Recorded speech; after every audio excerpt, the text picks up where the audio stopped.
Welcome to my course on mastering the art of the English language. As the world leverages the power of technology, digital, and social media, the ability to communicate information and ideas effectively has become one of the most critical skills required if you want to achieve your potential and make a positive contribution to society. In this course, your program is designed to help you become a more purposeful speaker, more effective in the use of grammar in all areas.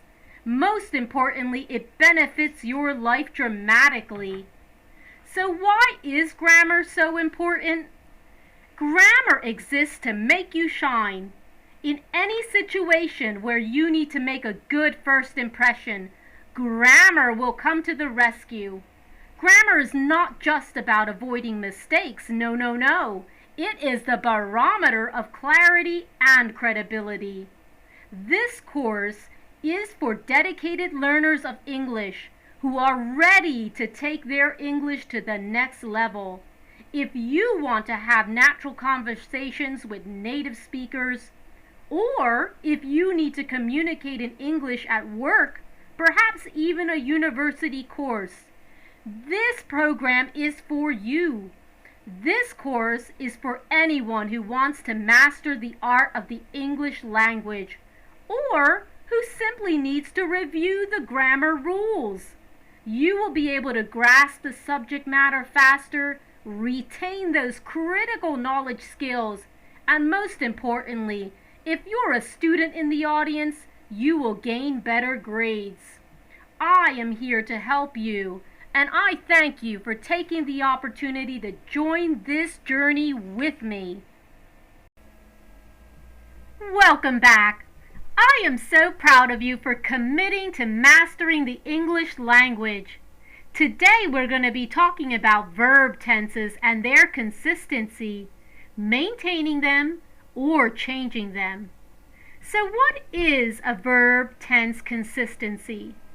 Verb tense consistency means sticking to a verb tense for the entire clause, the entire sentence, or the entire paragraph. Do not shift tenses unless necessary and appropriate. Take this sentence. It is confusing and inconsistent with the verb tense. Here's the example. Michelle painted her room red, arranges her closet, and will wash the car. The verb painted is in the past tense, while arranges is in the present tense, and will wash is in the future tense. This sentence is too hard to understand. You might want to consider revising a sentence like this again to keep to one tense throughout. Here's an example.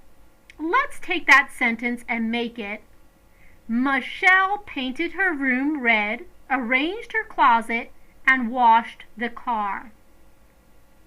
Michelle painted her room red, arranged her closet, and she will also wash the car. In the last example, the shift to the future tense was will wash. It's clear and appropriate because it's part of another clause. It expressed a new thought, and because of that reason, it maintained verb tense consistency. We want that. Let's start taking this example. I'm going to give you the example of Haley. Haley lives in the basement of her parents while she looked for an apartment. Lives is in the present tense, referring to an ongoing action. That's okay. However, looked is in the past tense, so to make the tense consistent, you need to change the word looked to its present tense. Can you spot the difference? Listen closely.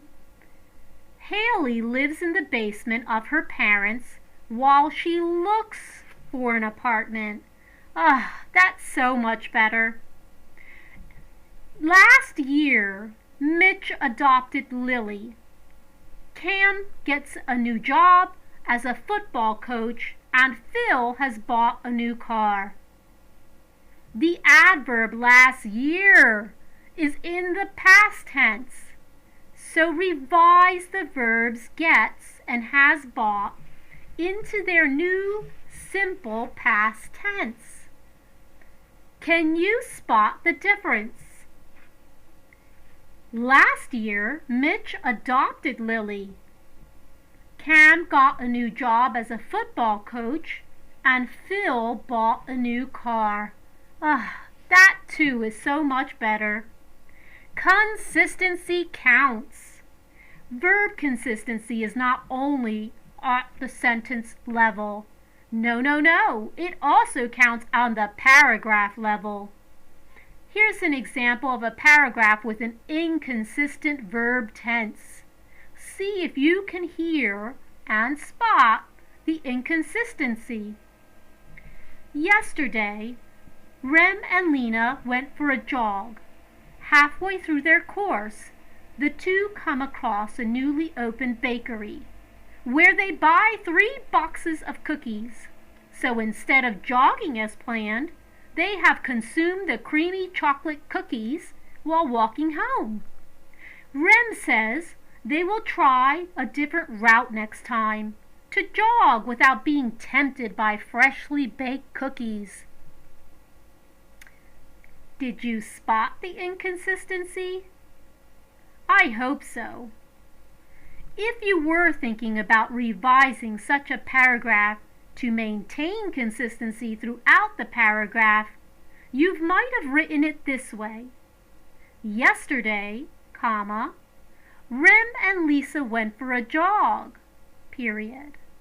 Halfway through the course, comma, the two came across a newly opened bakery where they bought 3 boxes of cookies, period.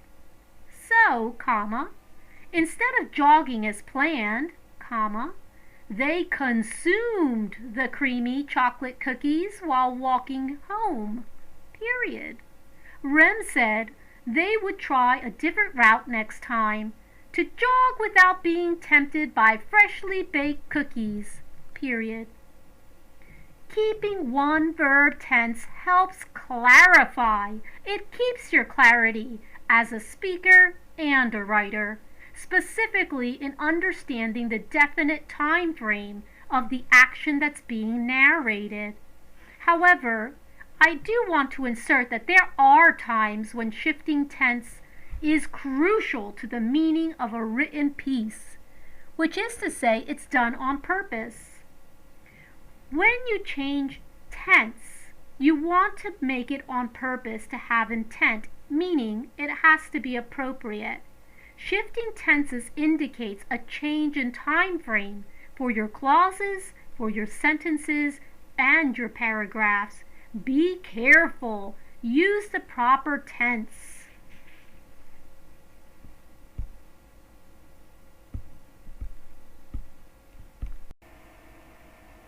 Welcome back.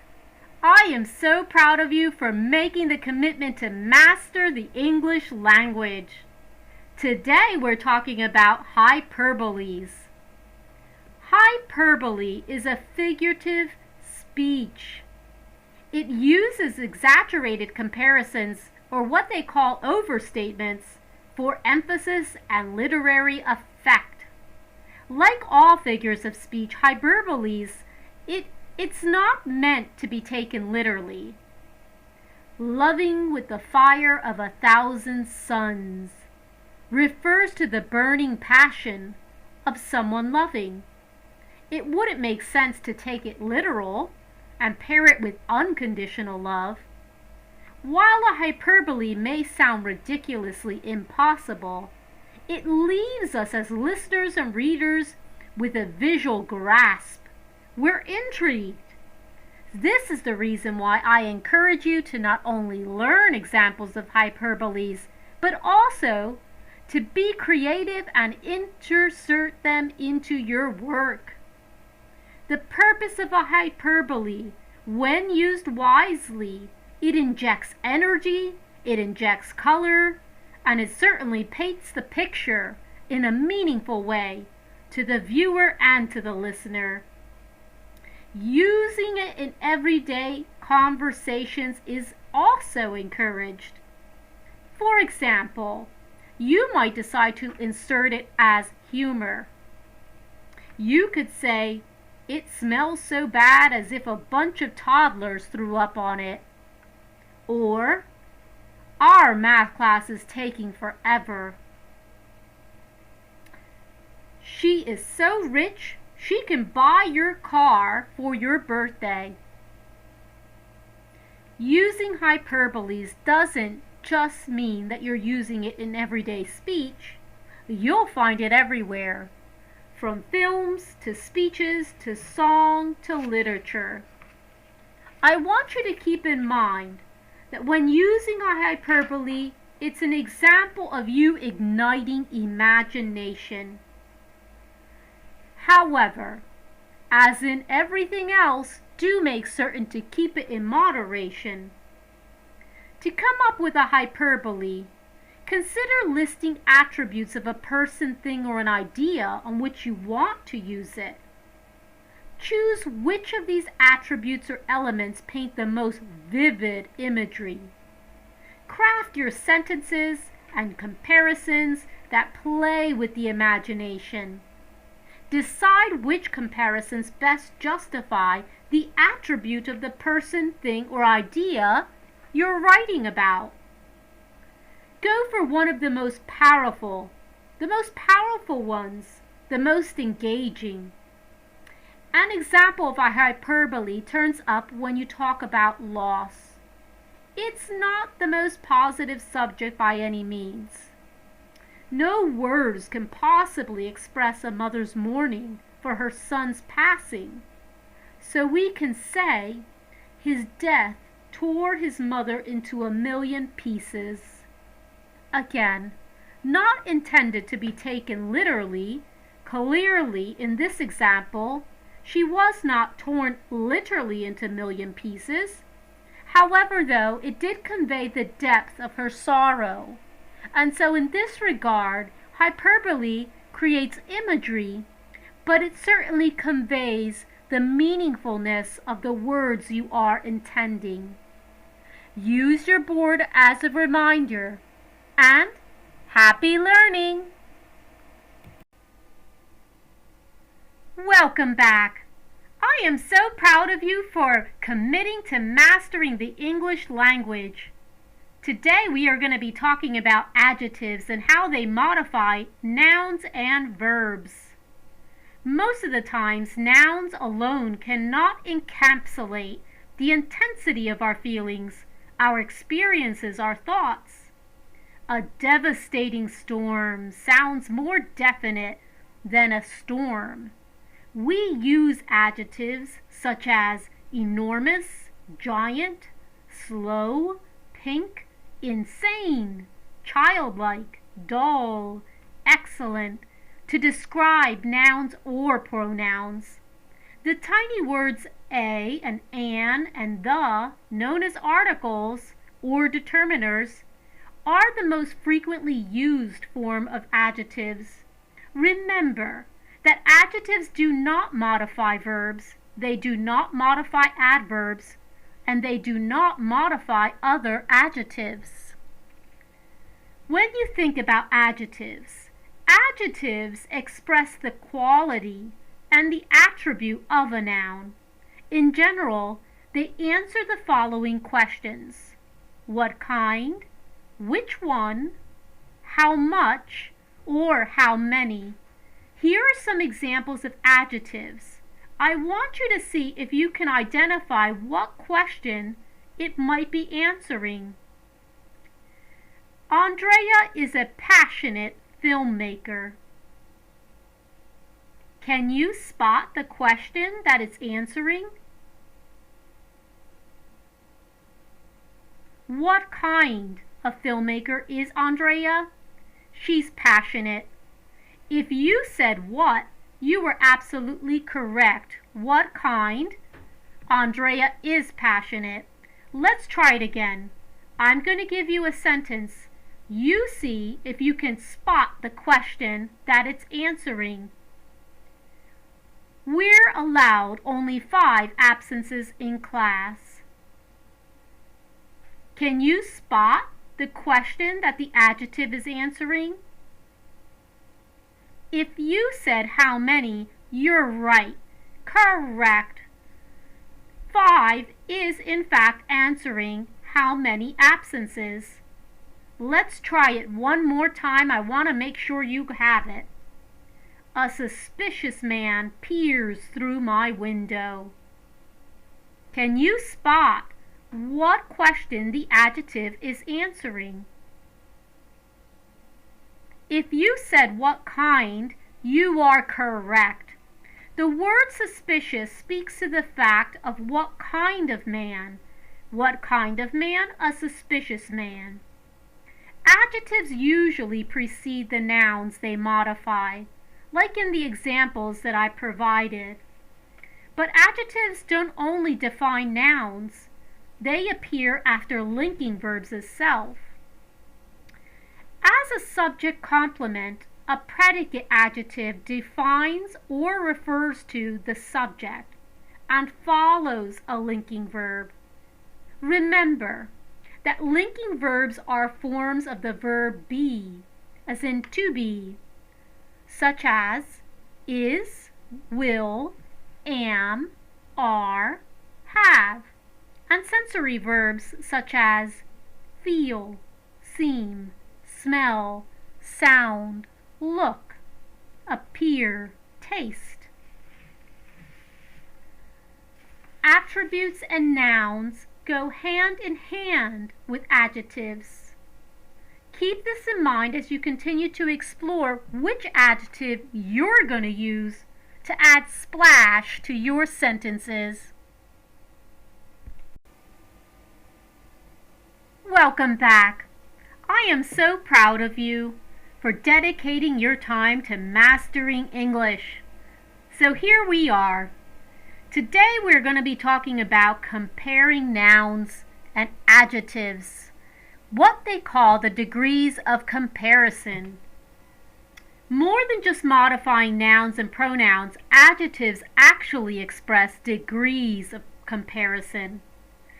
Example, Project A is easier than Project B, but Project C is the easiest among the 3. Adjectives show the degree to which a noun has the quality of being discussed. Here are a few more examples to help you understand that adjectives are referenced in 3 types. 1 is the positive absolute degree. The second are comparative adjectives. In that, it's the comparative degree. The third is the superlative degree. Let's talk, before we give the examples, just a moment about what each type entails. Positive adjectives, also called absolute adjectives, are the base form of adjectives. Positive adjectives modify words on their own without the need for comparison. Words that are used in positive adjectives could be tall, big, high, bad, lovely, kind, weak. When we think about the second type, the comparative adjectives, we are thinking about comparing 2 items, 2 things. To form the comparative degree of 1 or 2 syllable adjectives, you would end it in ly, or you would add the suffix er, or just r for adjectives ending in the letter e. Bear with me. For longer words, add more or less in front. Here are your examples to help it come clear. Examples are bigger, lovelier, simpler, more exciting, more beautiful, less expensive, less cheerful. Lastly, we have our third type, superlative adjectives. Superlative adjectives compare three or more things.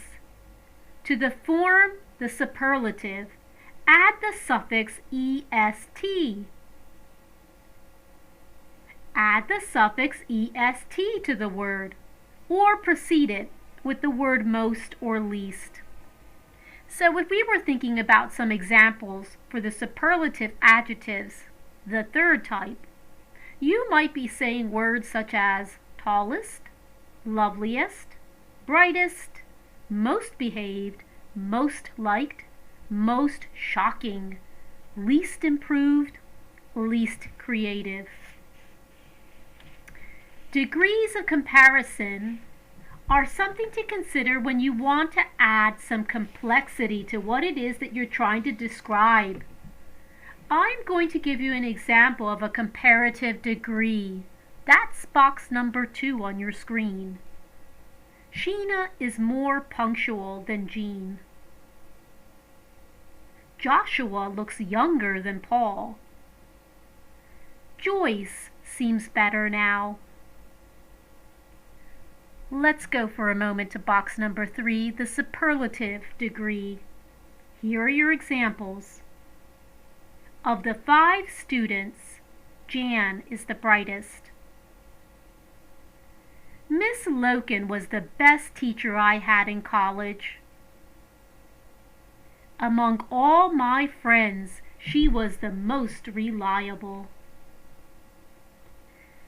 Those are examples of taking a positive absolute degree and making it comparative and then turning it into a superlative.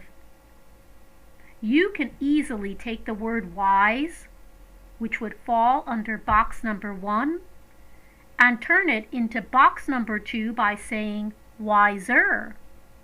You can then turn it into box number 3 by saying wisest. You can take the word loud and turn it into box number 2 by saying louder. You can then turn it into box number 3 by saying loudest. You could even take the word stubborn and turn it into box number 2 by saying more stubborn. You can then turn it into box number 3 and say most stubborn. Let's do it one more time, just so you have it. You can take the word important and turn it into box number 2, which is comparative degree, by saying less important. You can then take that word and turn it into box number 3, which is superlative degree, and say least important. I hope this helps.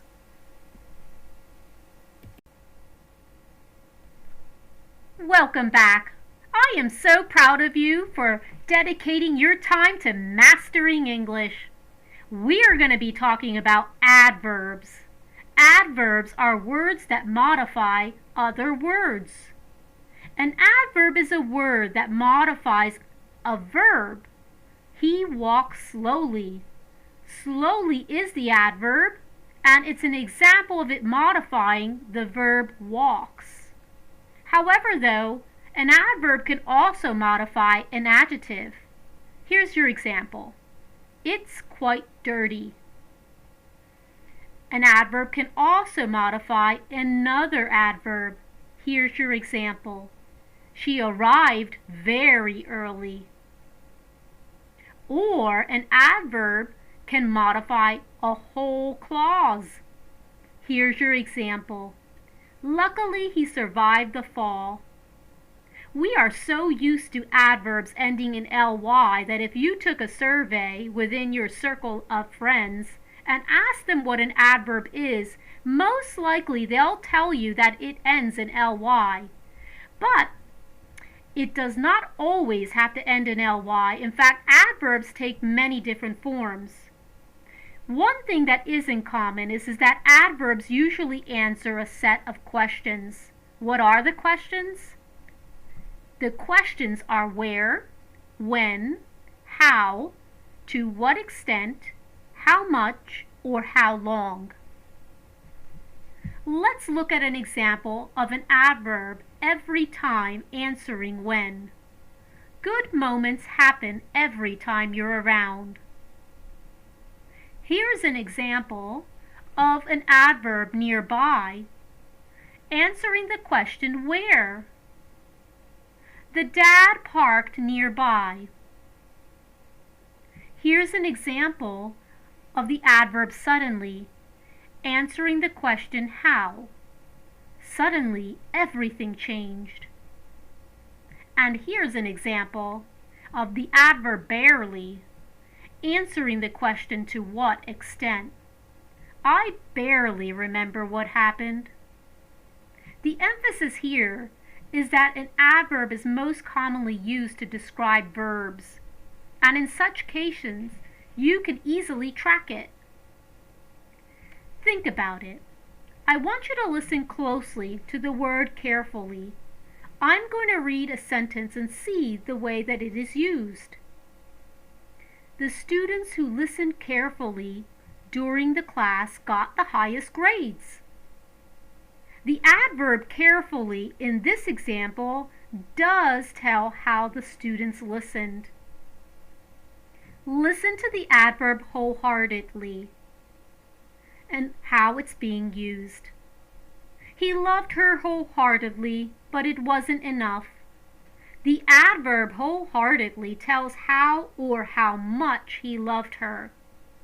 Now let's take a look at the adverb rarely. We rarely visit Mom, but we video chat often. In this example, the adverb rarely modifies the verb visit, while the adverb often modifies the verb video chat. So there you have it, some examples of the way that adverbs modify. I want you to also just keep in mind, going back to this variety, that we have a term called adverbs of conjunction, which is to say that they're conjunctive adverbs. These conjunctive adverbs talk about similarity and they talk about differences. One example of a conjunctive adverb is accordingly.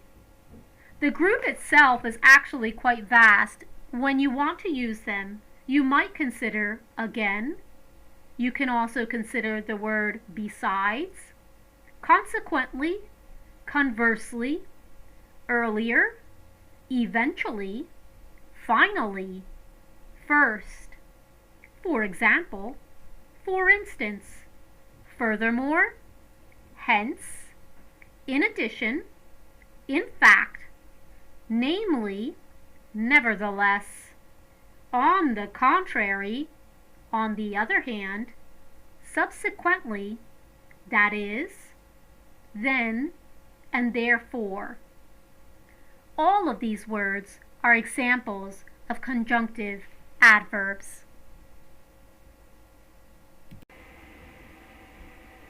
Welcome back. I am so proud of you for committing to mastering English language. We are going to be talking about linking verbs. A linking verb connects the subject to a word in the predicate. Because linking verbs do not express an action, they also don't require a direct or indirect object. Your board in front of you reminds you that there is a subject complement when we consider linking verbs. Examples of linking verbs can be to be, is, am, are, will, have been, appear, seem, look, taste. Perhaps you want to use smell or sound or turn or become or grow. There are many options, and that's the point. There are popular linking verbs. And so I'm going to use one in an example. I want you to listen closely and see if you can point out what the linking verb is. Monty is an engineer. Can you spot the linking verb? If you said is, you are correct. Give it a try. Here's another one. Mara seems nice. Can you spot the linking verb? If you said seems, you are correct. Seems is the linking verb. Let's try it one more time. They will be okay. Can you spot the linking verb? If you said will be, absolutely, that is the linking verb.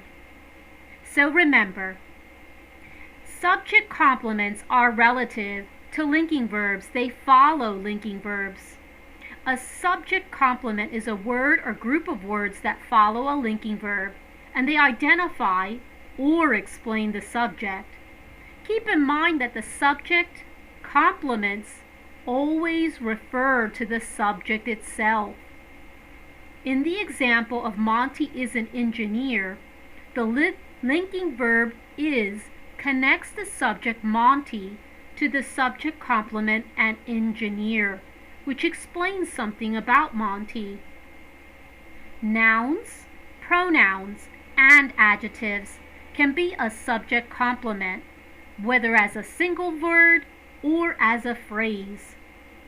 Another thing you want to keep in mind is that a noun or a pronoun that functions as a subject complement is also called a predicate nominative. So when you hear that word predicate nominative, you know that it ties into the subject complement. It might seem like a lot to remember, but practice does make perfect. And with that in mind, here are some examples of sentences that have subject complements. I'm going to state the sentence. Let's see if whether or not you can identify the subject complement, as well as the linking verb. Rachel is ditzy. Can you spot the linking verb? Can you also spot the subject complement? The linking verb in that sentence, Rachel is ditzy, is. The adjective ditzy is a subject complement modifying the subject Rachel. They're connected by the linking verb is. I'm going to give you another example.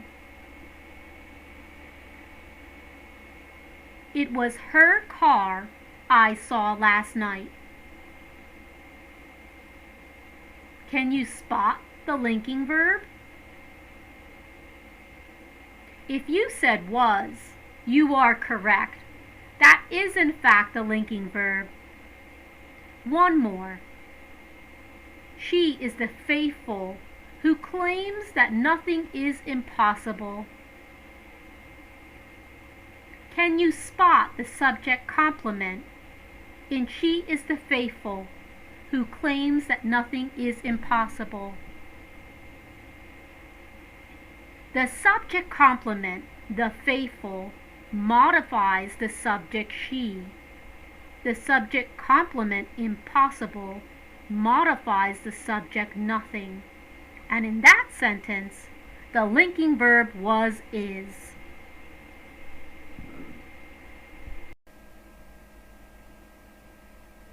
Welcome back. I am so proud of you and all the hard work that you're doing. We're going to be talking about subject-verb agreements. Subjects must agree with verbs in two ways, two key ways. One is in person. The first person subject I agrees with the verb speak. The third person subject she agrees with the verb speaks. The second way is in number. The singular subject she agrees with the verb speaks. The plural subject they agrees with the speak. I know it can get a little bit confusing when you're just beginning, but fortunate for you, I have 11 guidelines of subject-verb agreements. Number 1 of the 11 points to remember is that singular subjects take singular verbs, while plural subjects take plural verbs. For example, take the sentence, Mary likes talking about her pets. There is a singular subject and a singular verb agreement. So let's think about this one. The pandemic continues to change our way of life. There is also a singular subject agreement with a singular verb. Now let's give you an example of a plural subject, plural verb agreement. Kirby and Grace are always having a good time together. That's an example of a plural subject and a plural verb agreement. Just so we can solidify this point, I'm going to give you one more. Pay close attention. The travel restrictions affect the delivery of goods and services to remote areas. That's an example of a plural subject and a plural verb agreement. Agreement is good. So we are moving right along to the second point I want you to remember. Two or more subjects, also called compound subjects, joined by and are plural and take a plural verb. Here's an example. Her sweet voice and expressive eyes make the producers love her.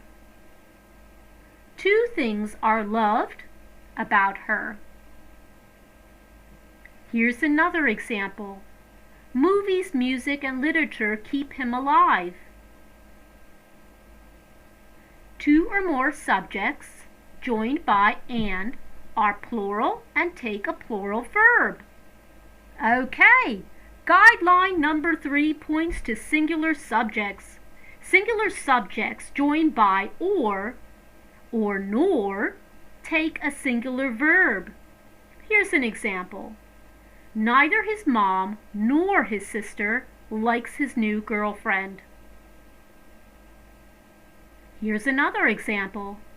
Either Lenny or Isco is running for president.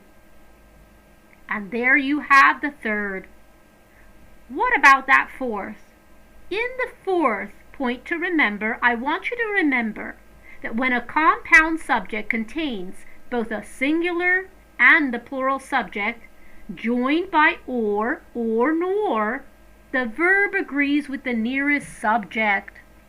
So the verb does in fact agree with the nearest subject, and this is what we call the rule of proximity. The rule of proximity states that there must be location considered when you go to speak and when you go to write. Here's an example. My paperwork or other commitments are piling up. That is a sentence that follows the rule of proximity. Here's another example. She or her brother is taking the car to work. That is an example of a sentence that follows the rule of proximity. Your fifth point. When a phrase comes between the subject and the verb still agrees with the subject. Here's an example. His love for the arts is inspiring. Point number 6. Phrases such as together, with, as well, along with, including, accompanied by, and in addition to are not the same as and. They do not compound the subject. If the subject is singular, the verb is to. Here's your example. Watching Blue's Clues as well as reading storybooks develops a child's artistic skills. Point number 7. The following common pronouns are singular and take singular verbs. These are each, either, neither, one, everyone, everybody, no one, nobody, anybody, someone, somebody. Let's see one of those words in an example. Everybody in the classroom likes pizza. Here's another example. Somebody has to take the lead role. Remember, pronouns like each and one, are usually followed by prepositional phrases. So make sure that the verb agrees with the subject, not the noun or pronoun in the prepositional phrase. Moving along to number 8. The words some, any, none, all, and most may either be singular or plural, depending on a word in the prepositional phrase that follows the subject. So what does this look like in a sentence? Here's what it looks like. Some of the practices in their house are unconventional. Here's another example. All of his money goes to charity. Point number 9. Some nouns end in S, but are usually singular and require a singular verb. Examples are physics, mathematics, news, measles, mumps, rabies, civics, and even billiards. Here's an example of one in a sentence. Mathematics is my least favorite subject. Well, we have made it to guideline point number 10 and guideline point number 11. So to wrap up this one, pay close attention. The last two are as important as the first round. Number 10. Number 10 states that expressions of money, time, and measurements usually take a singular verb. If the subject refers to the total amount, use a singular verb. Here's an example. $10 is not enough to buy a decent dress. Here's another example. 5 years is too long to live away from home. Point number 11. In sentences beginning with there and here, the verb comes first before the subject. Determine the subject and make sure the verb agrees with it. Here are your examples. Here is my mobile number. Here are my favorite colors. There are unreturned books in your bag. There is not enough coffee to drink. I am so proud of you for covering subject verbs agreements. I'm going to encourage you to use the board in front of you to keep this in mind when you go to practice. Welcome back. I am so proud of you for committing to mastering the English language. Today we're going to talk about conjunctions, connecting words and phrases. In front of you, you have a reminder of fanboys. We talked about it in another module. So what is a conjunction? While short sentences are easy to read, they might not be able to fully convey what it is you're meaning. Concise is okay. Too short is sometimes not. Likewise, long sentences that try to squeeze in a lot of thoughts may be hard to swallow for some of your listeners or some of your readers. They might get tired of either reading or listening. So, you want to be thinking about conjunctions. A conjunction is a word that joins words or groups of words. It helps to break down the idea into readable or listenable chunks, which we call units. Use conjunctions to connect your thoughts and achieve clarity. Here are different kinds of conjunctions that you might want to consider. Number 1. Coordinating conjunctions are the most popular connecting words. They join words, phrases, and clauses of equal value in a sentence. The coordinating conjunction fanboys is the reason we're revisiting it because it is the most popular. Fanboys stands for, and, nor, but, or, yet, so. They said their final goodbye, for they knew it was time. She watched a movie and lost track of time. He didn't take a bath, nor did he change his clothes. Social media expands our world, but we should use it wisely. We could attend the Mass, or we could go to the park. The president isn't doing his job, yet he still reigns. She gave us an easy test, so all of us passed. So there you have it. Fanboys is a fantastic way to use your coordinating conjunctions to gain clarity. You want to keep in mind that there are also correlative conjunctions. Correlative conjunctions come in pairs. For example, either or, neither nor, not only but also, both and an. Here are some examples of using correlative conjunctions. My friends will play for either the hotel or the food. Neither the teacher nor the students felt the earthquake. The pandemic not only devastated our livelihood, but also exposed a fragile world. Both Alice and I are going to Wonderland. Those are examples of correlative conjunctions. There's one more important area to cover in terms of types of conjunctions. This is the subordinating conjunction. A subordinating conjunction are words or phrases that connect a subordinate dependent clause to an independent clause. Remember that an independent clause is a group of words that form a complete thought, meaning it has a subject and a verb and can stand on its own. In contrast, a subordinate clause or dependent clause is a group of words that does not express a complete thought. It cannot stand on its own. So what are some subordinating conjunctions you can use?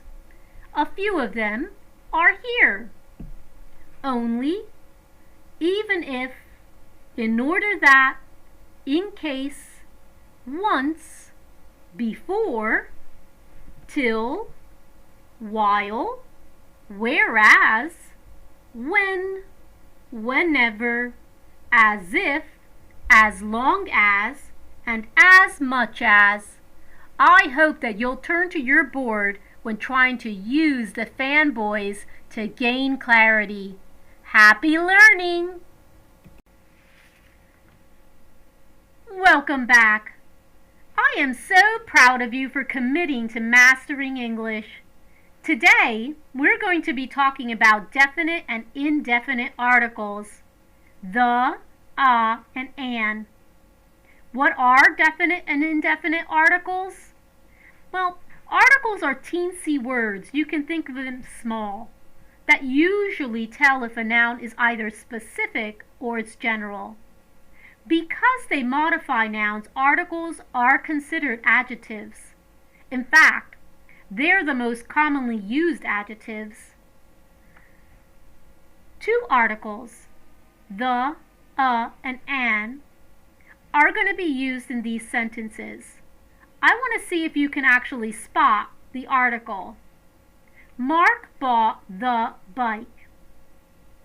The definite article the implies that Mark bought one specific bike. Mark knew about it. That's why they use the, a specific bike. Now here's Mark again. Tell me if you can spot the article. Mark bought a bike.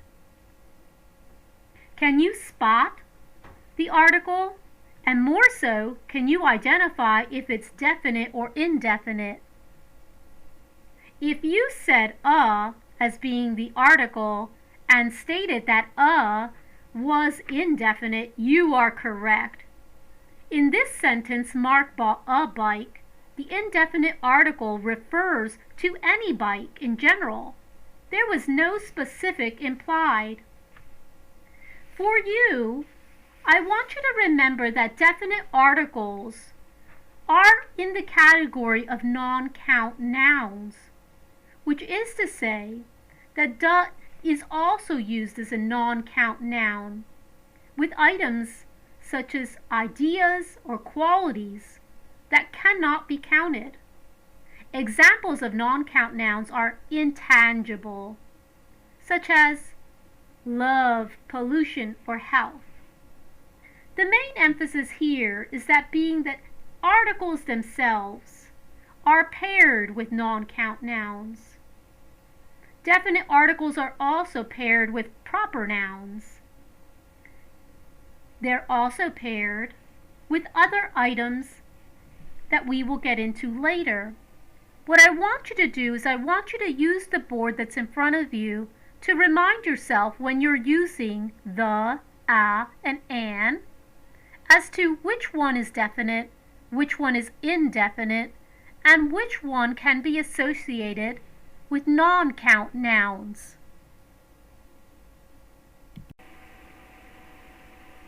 Welcome back. I am so proud of you of committing to mastering the English language. Today, we're going to talk about prepositions. What is a preposition? A preposition is a word or group of words used to link nouns, pronouns, and phrases to other words in a sentence. Some examples of prepositions include in, at, on, of, to, by, and with, or phrases such as in front of, next to, and instead of. Prepositions in English are most frequently dictated by fixed expressions, which is to say, while there are some general guidelines to follow, many prepositions are used idiomatically with certain verbs. In these cases, it is best to memorize the phrase instead of the individual preposition. There are a few rules for usage.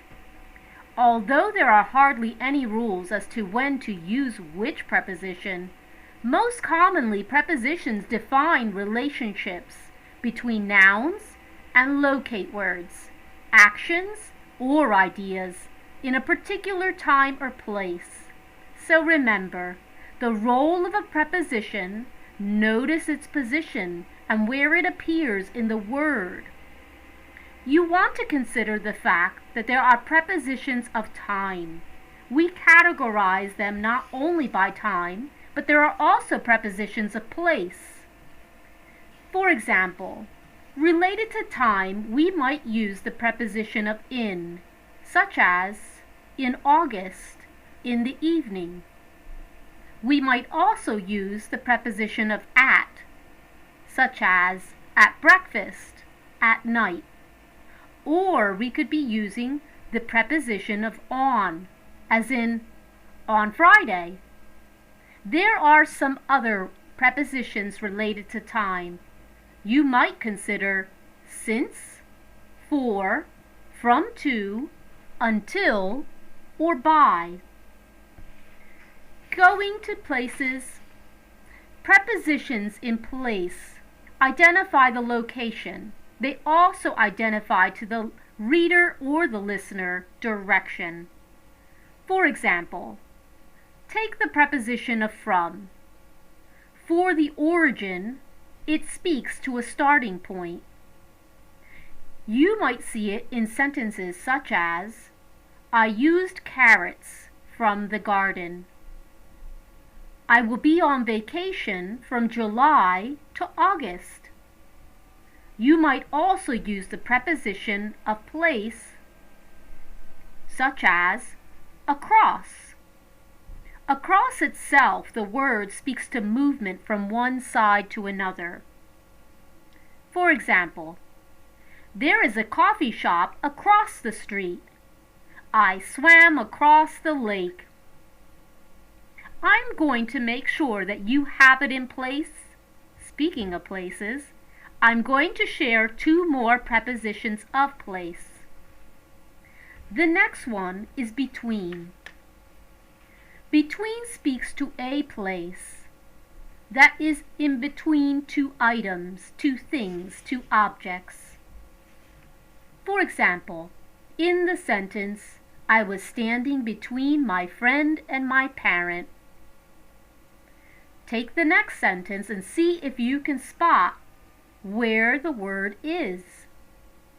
The gap between the rich and poor keeps growing. When we talk about prepositions, prepositions of time, prepositions of place, we cannot remove the fact that prepositions also speak to connections.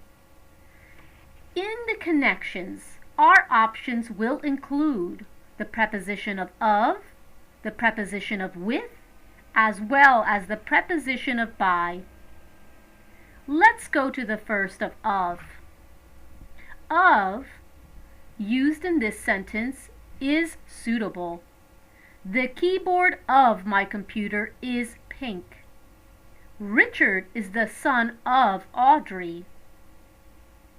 Switching to with. You might hear with the preposition of connection used, such as, I spilled coffee on the computer with a pink keyboard. I think Sarah is studying with Tara. When we think of the preposition by, we might hear it in sentences such as, my roommate saved my life by killing the spider. Your board in front of you indicates that a preposition can be used for direction, for location, and time. I encourage you to practice. Practice writing as well as verbalizing your prepositions, and be mindful of it. Most importantly, happy learning! Welcome back. I am so proud of you for committing to mastering the English language. Today we are going to talk about direct and indirect objects that pair with verbs. What are direct and indirect objects? Direct and indirect objects complete the meaning of an action word, such as Lynn cried is a complete sentence, but Lynn gave is not. It makes you ask, Lynn gave what or whom? Insert an object to make the sentence complete. Lynn gave a pen. Here, pen is a direct object. If we had another noun or pronoun in between the verb and the direct object, we'll have an indirect object. Here's an example. Lynn gave her a pen. The indirect object her tells to whom Lynn gave a pen. So what is a direct object in a little more detail? The direct object is the receiver of the action expressed by the verb. It answers the question what or whom. Remember that a direct object follows after the verb it complements. Here are the examples of sentences with direct objects and the verbs they complement. She always brings an umbrella to work. Can you spot the direct object? The direct object answers what she brings. Kay met him at the festival. Can you spot the direct object and what it answers? The direct object answers whom Kay met. Remember, phrases and clauses can be direct objects. An example being, Liz loved her cat. The direct object answers what Liz loved. Or, can you call Amy? The direct object answers whom to call, Amy. A sentence, can in fact have multiple direct objects for different verbs. Here's an example. Hillary started her music career when her father gave his approval. Another example of multiple direct objects for different verbs would be this. The chef created a new recipe for the special guests, but they didn't like it. Now that we've gone into a little more detail about direct objects, we are going to touch upon the indirect for a moment. The indirect object tells to whom or what, or for whom or what, the action of the verb is done. The indirect object always comes between the verb and the direct object. Here are a few examples of indirect objects and direct objects. Sam made Sophie a doll house. Can you spot the indirect object?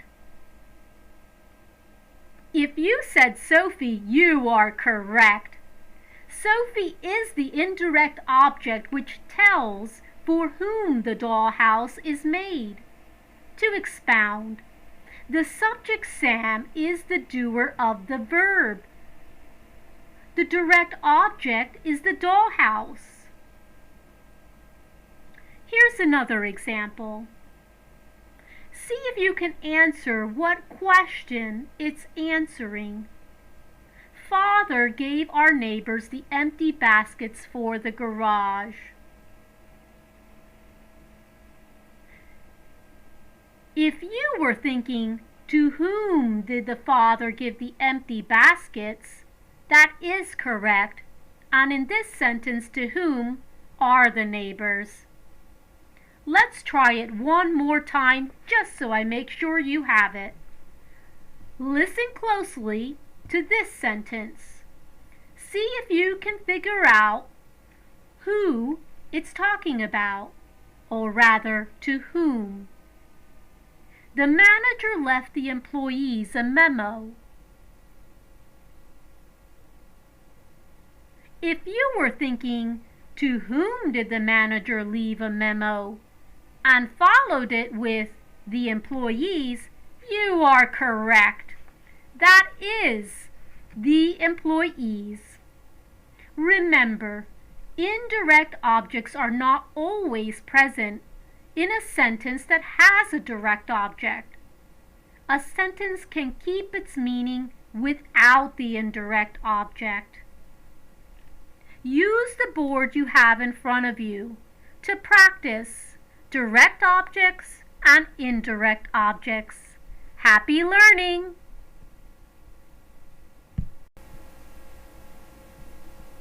Welcome back. I am so proud of you for beginning this journey of mastering English. There are so many components to English, but we are going to start with a simple sentence. Let's learn a little bit more about simple sentences. We've been taught since preschool that the basic parts of a sentence are its subject and its verb. Taking that to heart, let's consider the fact that the simple sentence is not the only one in the ballpark. No, no, no. There is also the compound sentence and the compound complex. Why do we need to learn this? Well, because the plain existence of a subject and a verb in a sentence isn't enough to fuel your message. You want to be able to familiarize yourself so you can have a variety. Not only that, but to be honest, you're going to sound more intelligent and more compelling. Absolutely. So, what is a simple sentence? A simple sentence is the most basic type of structure. In plain language, it has one independent clause and one subordinate clause. Recall that an independent clause is what it states. It's a group of words that has a subject and a verb, yet it can stand on its own. On the other hand, we have the subordinate clause. also known as the dependent clause. There you have it. Dependent means that the group of words that do not express a complete thought must be attached to something else in order to convey the entire meaning. Here are some examples. I'm going to give you a simple sentence. We found the missing cat. Pretty simple. They found the bills. Also simple. A simple sentence may have a compound subject, a compound verb, or both.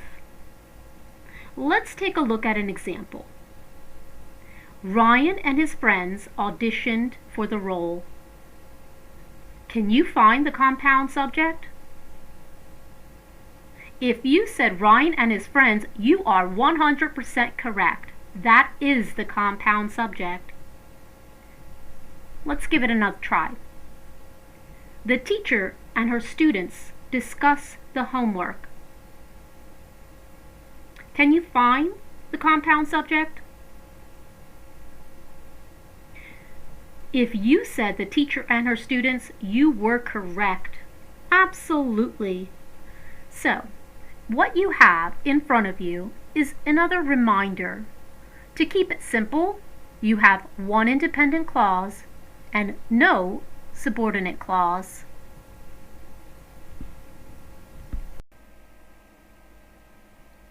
Welcome back.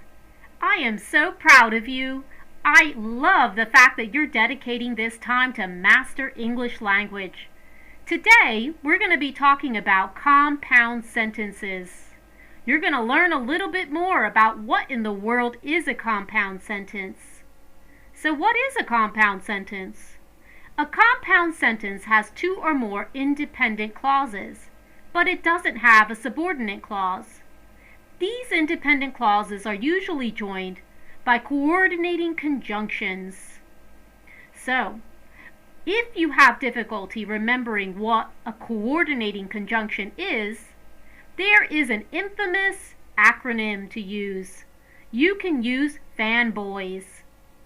Most commonly, fanboys is used, and it represents for, and, nor, but, or, yet, and so.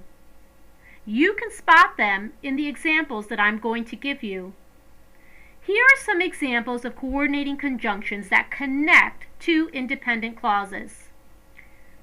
Let's see if you can identify the coordinating conjunction. Becky baked too many cookies, yet she did not give me any. Can you spot the coordinating conjunction? If you said yet, you're correct. Yet in that sentence is in fact the coordinating conjunction. Here's another example. Try to spot the coordinating conjunction. Chris writes love letters to Marissa every day, but she never reads them. Can you spot the coordinating conjunction? If you said but, you are correct. But is the actual coordinating conjunction in that sentence. You are on a roll. Let's try it one more time. The wind howls, the trees dance, and the darkness wraps the night. Can you spot the coordinating conjunction? If you said and, you are correct. And is in fact a coordinating conjunction. But here's words to the wise. Do not confuse a compound sentence with a simple sentence having a compound subject or a compound verb. Remember that a compound sentence needs at least two independent clauses, regardless if they have a compound subject or a compound verb. A simple sentence versus a compound sentence. How do I know when I'm using one versus the other? Let's take a look at an example that compares the two. I'm going to read a sentence. I'm going to read another sentence. I want to see if you can spot the compound sentence. Let's get to it. Here's your first one. Music and movies make the world a better place and give us a reason to live. Music and movies make the world a better place, comma, for they help us to see life from different perspectives. Which one of those two had a coordinating conjunction? If you identified the coordinating conjunction in being in the second sentence as being for, you are correct. It was the second sentence that had the coordinating conjunction. So here's the million-dollar question. Which one of those two were the compound sentence? If you said it was the sentence that had the for, as in the second sentence, you are correct. Music and movies make the world a better place, comma, for they help us to see life from different perspectives, is in fact a compound sentence. Compound sentences do in fact have those coordinating conjunctions, but as I mentioned, sometimes you might have a sentence that has a compound subject or a compound verb. So I'm going to take this opportunity simply to give you one example of each. What is an example of a compound subject? Here it is. Our souls, comma, our reason, comma, our thumbs, comma, and our speech devoted themselves to the learning truth. That is an example of a compound subject. Here's your example of a compound verb. He lived, comma, died, comma, and was resurrected many times. That was an example of a compound verb. Use the board in front of you to review compound sentences. Use it to remind you the fanboys and how to implement them in your everyday English.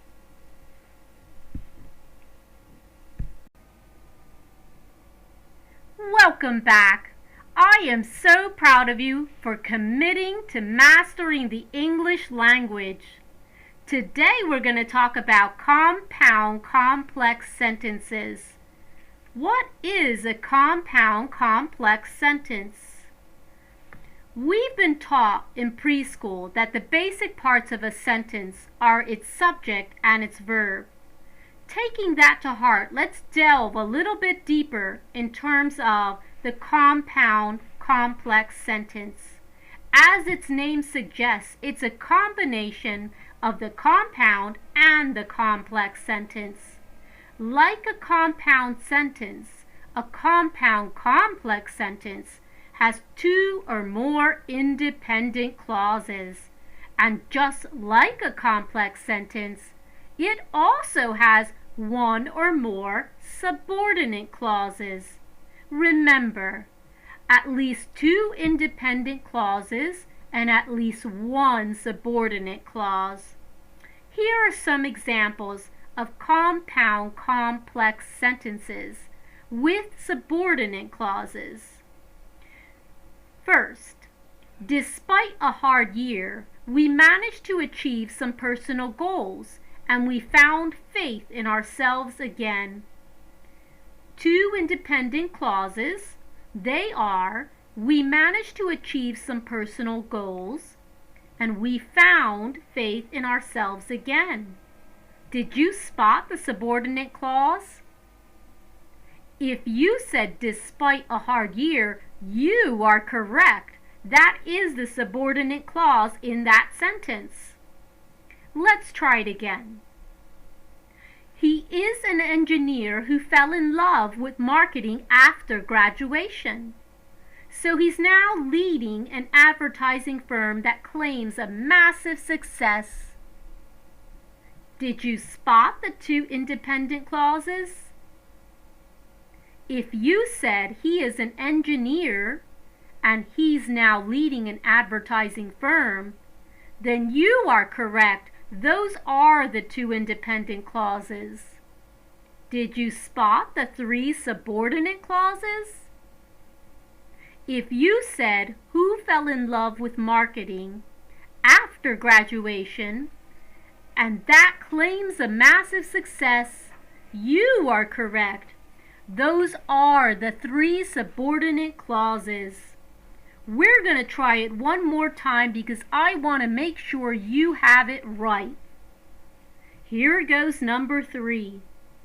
We should fight for the displaced locals who own the land that the mining corporation claims, because this issue has been going on for decades, and the poor locals are always at the losing end.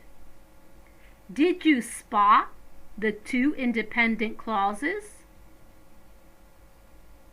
If you said we should fight for the displaced locals and the poor locals are always at the losing end, you are correct. Those are the two independent clauses. Did you spot the three subordinate clauses? If you said who owned the land that the mining corporation claims, and because this issue has been going on for decades, you are correct. Those, in fact, are the three subordinate clauses in that sentence. Here in front of you is your board reminding you that a compound complex sentence does have at least two independent clauses and must have at least one subordinate clause. Turn to your board whenever you need a refresher and practice, both verbally and in writing. Happy learning! Welcome back. I am so proud of you for committing to mastering the English language. Today we are going to be talking about verb tenses. That's when action actually occurs. Aside from expressing what the subject does, verbs essentially show us the time of action. Verbs specify different time frames through different verb tenses. In short, verb tenses tell when an action occurred. The English language has three main verb tenses: past, present, and future. The past tense describes an action that happened in the past. For example, she watched the movie yesterday. The present tense refers to an occurring action or a continuous action, such as she watches her favorite sitcom every night. Whereas the future tense talks about something that has yet to occur. It's an action that has not been completed. Verbs in the future tense need help verbs. We call these helping verbs. For example, she will watch the sitcom again tomorrow.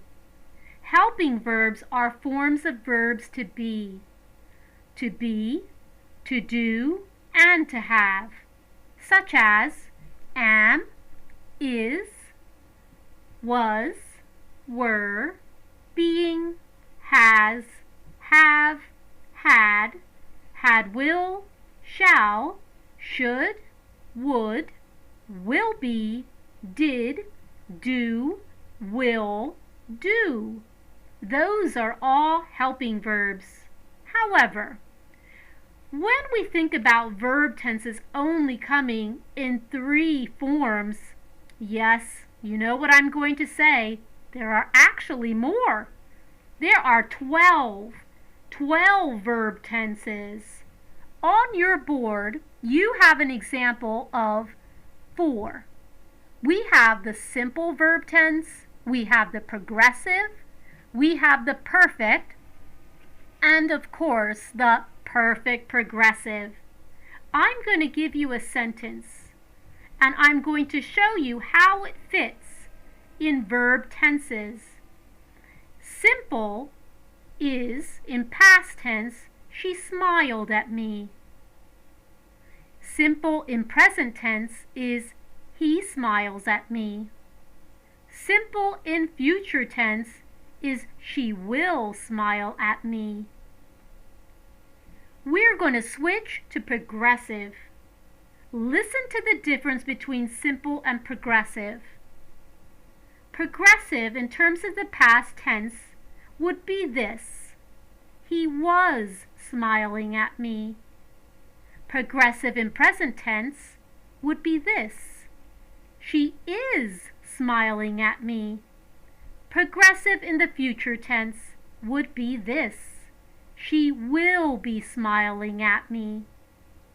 Now let's switch gears and talk about an example for the perfect English verb tense. The perfect tense in past tense would be she had smiled at me. Perfect in present tense would be she has smiled at me. The perfect in the future tense would be he will have smiled at me. Moving right along to the perfect progressive. The perfect progressive in past tense form would seem like this: he had been smiling at me. Perfect progressive in present tense form would be he has been smiling at me.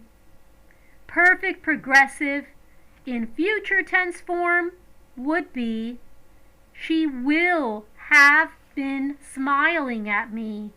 Whew, that's a lot of verb tenses. I know it might seem a little bit difficult to memorize it all. However, though, I encourage you to keep practicing. It makes it easier.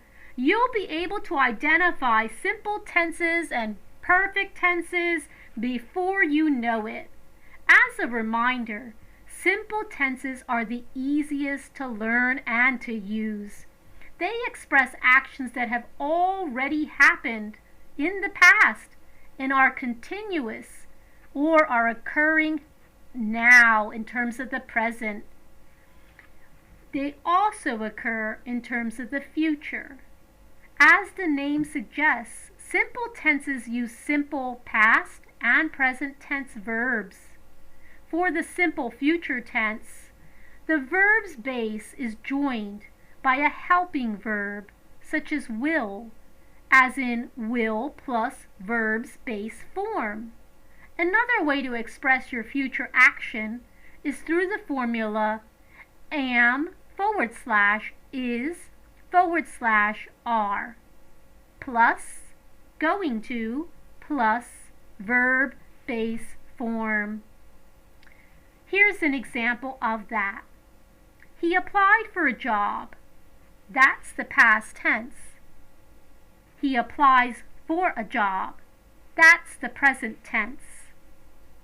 He will apply for a job. That is the future tense. So you start to get an idea of how to grid your simple, progressive, perfect, and present progressive. With regards to your practice, I encourage you to not only formulate sentences verbally, but as well as to write them. You'll be all the better for it, and it will get easier. Happy practice! Welcome back. I am so proud of you for making the commitment to master the English language. Today we're going to be talking about the 8 parts of speech. 8 parts of speech consist of the noun, the pronoun, the adjective, the adverb, the verb, the preposition, the interjection, and the conjunction. When you use your language, you are going to be tapping into one of these 8.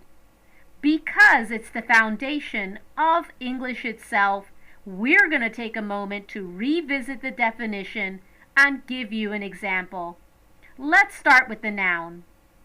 A noun is a person, place, or thing. For example, a student can be a noun. Park can be a noun. A chair can be a noun. Kindness can be a noun.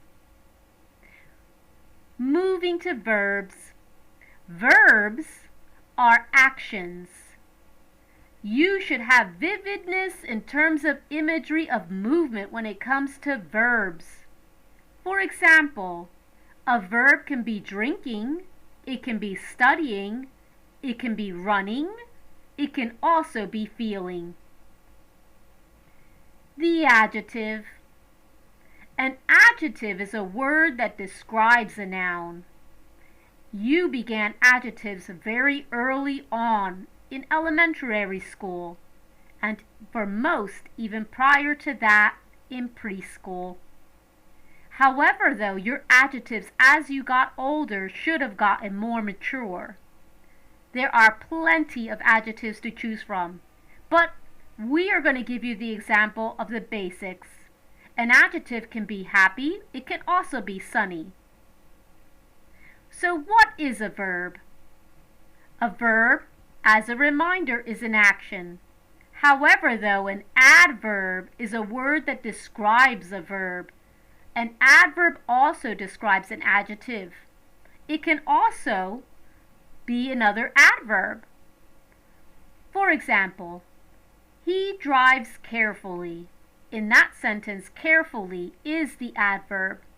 She speaks English well. In that sentence, well is the adverb. So let's touch upon a conjunction. What is a conjunction?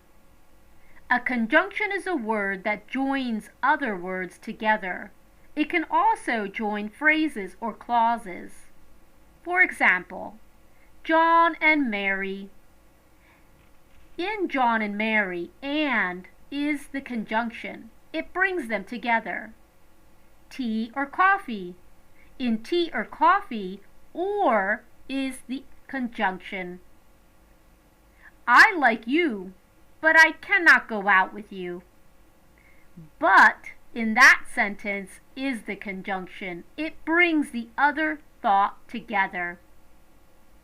So what is a preposition?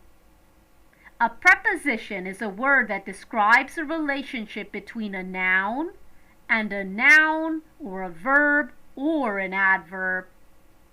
Samples of prepositions made at your disposal can be in, on, at, into, beside, above, below, and with. So now we have 2 remaining 8 parts of speech, the interjection and the pronoun. Let's talk about the interjection. An interjection is a word that describes a sudden utterance, such as, oh, or ah. Pretty simple, right? The last 8th part of speech happens to be the pronoun. A pronoun is a word that replaces a noun or a noun phrase. For example, I admire Lily. She is a great woman. She, in that utterance, happens to be the pronoun. Let's see if you can spot the pronoun in this utterance. Where is John?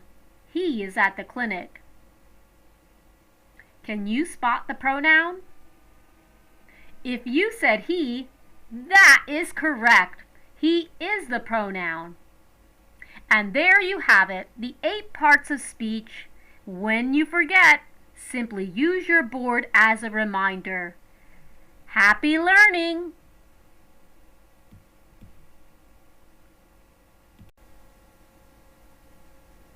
Welcome back. I am so proud of you for continuing your modules to learn how to master English language. What we're going to be covering in this section are sentence fragments. Fragments are in fact something you want to avoid. They make you sound unintelligible, and in this regard, learning how to fix them is an easy fix. So what is a sentence fragment? A sentence fragment is a group of words marked by a period which isn't automatically a sentence, which is to say that it's not a complete thought. Identifying sentence fragments is where you begin. How else are you going to know to fix it unless you know it's wrong? I'm going to give you an example. Here is a fragment. Because he arrived late. Because he arrives late is what we reference as a subordinate clause. It is a dependent clause and needs to be attached to something else in order to be a whole thought. Because he arrived late is not enough. If we added, he didn't see the meteor shower because he arrived late, then we know that we have a complete thought. It gives you everything you need to know about this person. I'm going to give you 2 examples. Let's see if you can identify the sentence fragment. When she left. His world fell apart when she left. Can you spot the sentence fragment? I'm hoping that you said that the sentence fragment was when she left. If you did, you are in fact 100% correct. One good way to understand the concept of a fragment is to imagine that person walking up to us and speaking while they're walking. If what the person speaks is only a fragment, our reaction would be to call them back and say, "Wait, what were you saying?" So imagine yourself as a person walking up and speaking. However, though, in this example, we want to make sure that you add all the words you wanted the listener to hear. So instead of saying, "flings her hair down," you would say, "a girl flings her hair down." The latter is what you're aiming for, conveying meaning. Instead of saying, "although a carriage flashed before them," you would say, "a carriage flashed before them while they were walking down the street." Think about it. Yes, yes, yes. Sentence fragments are a part of everyday language. However, there's a time to be informal, and as I've always mentioned, informality doesn't mean inappropriate use of language. And then there is a time to definitely convey structure. So keep it in mind while you're trying to examine and identify those fragments, and use this guide in front of you to learn how to fix those fragments.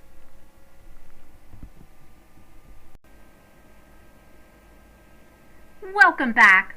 I am so proud of you for doing so well on your previous modules. Here we are. We are today going to be looking at run-on sentences. Run-on sentences are something you do not want to do. At the same token, in natural day speech, often at times you might come across that one person, perhaps you are that one person, who for whatever reason never puts a period. They just keep rambling and rambling and rambling with one sentence, going and going. And that is a run-on sentence. When we speak, our silence, our pauses, our gestures, our facial expressions complement what we say. We have to take a break. When we're writing, often at times this break, in terms of a pause, is noted as a comma in between our words. This happens in writing, but it doesn't necessarily mean that run-on sentences are just specific to verbalizing. You can do it in your writing as well, when you don't put that necessary punctuation. So, like the previous exercise, we are going to make sure that you know how to identify a run-on sentence and how to fix it. I'm going to give you a run-on sentence, and then I'm going to give you a moment to think about how you would fix it. Here's your run-on sentence. James Baldwin was one of the 20th century's greatest writers. His works were a powerful reflection on discrimination that made everyone rethink what they were doing. Okay, that was your run-on sentence. Now, how would you fix it? If you said, James Baldwin was one of the 20th century's greatest writers, period. His works were a powerful reflection on racial issues, period. That would be a great example of how to fix a run-on sentence. Using a period to end compound sentences. Think about it. Commas cannot end a sentence. I'm going to give you an example. A run-on sentence would state, Van Gogh was an artist genius who wasn't appreciated in his time. He created about 2,000 artworks in my favorite night, and it was called The Painting.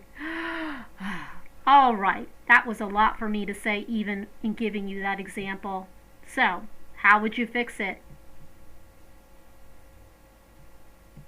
Hopefully, you were thinking and brainstorming and came up with an example that's close to this one. Van Gogh was an artist genius who wasn't appreciated in his time. Period. He created about 2,000 artworks, including my favorite, comma, The Starry Night. Period. So there you have it. An example of how to identify a run-on sentence as well as the way to fix it. Remember, you can always use the option of a semicolon instead of a coordinating conjunction to form two independent clauses. This is an option that's made available to you.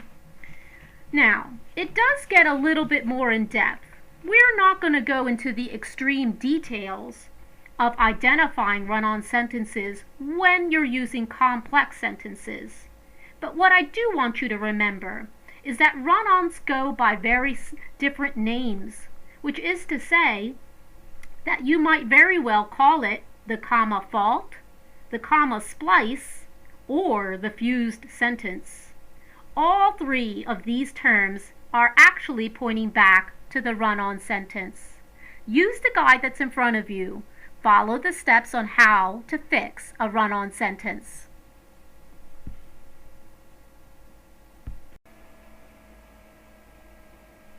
Welcome back.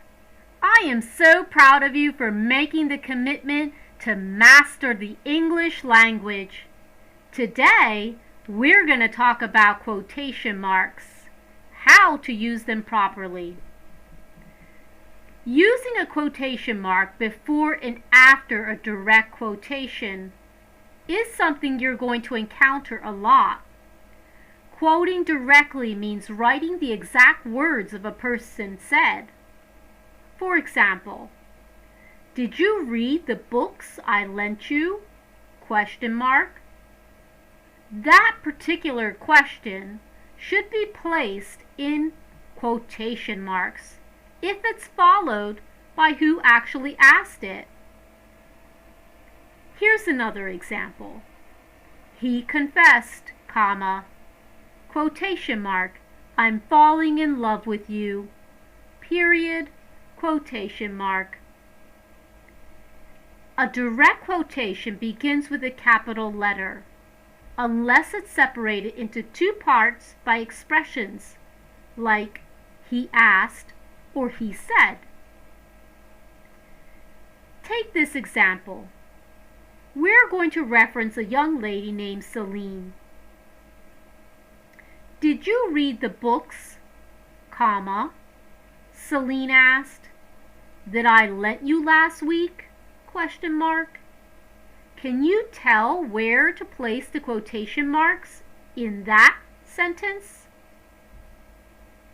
If you said quotation marks go around, did you read the books, and you also said that they go around that I lent you last week, you are correct. See if you can spot where to place the quotation marks in this next sentence. This one has to do with Sab. Listen to me, he said. Sab, I like you.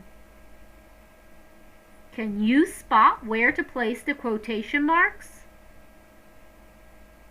If you said, before listen and after me, as in listen to me, you are correct. If you also said, quotation marks go around Sab, I like you, you are correct. In these examples, quotations marks not only went in one spot, but they went in two spots. Another point to consider: separate a direct quotation from the rest of the sentence using a comma and an exclamation point or a question mark. For example, "What a lovely dress!" exclaimed Anne. Can you spot where to place the quotation marks? If you said, "Put them around what a lovely dress," you are correct. Before you enclose them in quotation marks, make sure that the question marks and the exclamation points are part of the quotation. Otherwise, place them outside the closing quotation mark. For instance, if you were going to say, "Why are we here?" he wondered, you would place the quotation marks before why and after the quotation mark of the question mark. Let's try this one. "He screamed, 'Set us free!'" If you said, "Put the quotation marks before set and after the exclamation point on 'set us free," you are correct. Moving on to the third point I want to make. Use one set of quotation marks to enclose quotations with two or more sentences.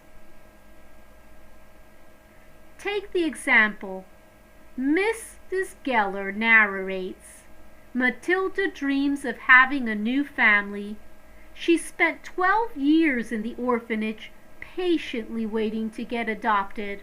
I hope her prayers get answered on her upcoming 13th birthday."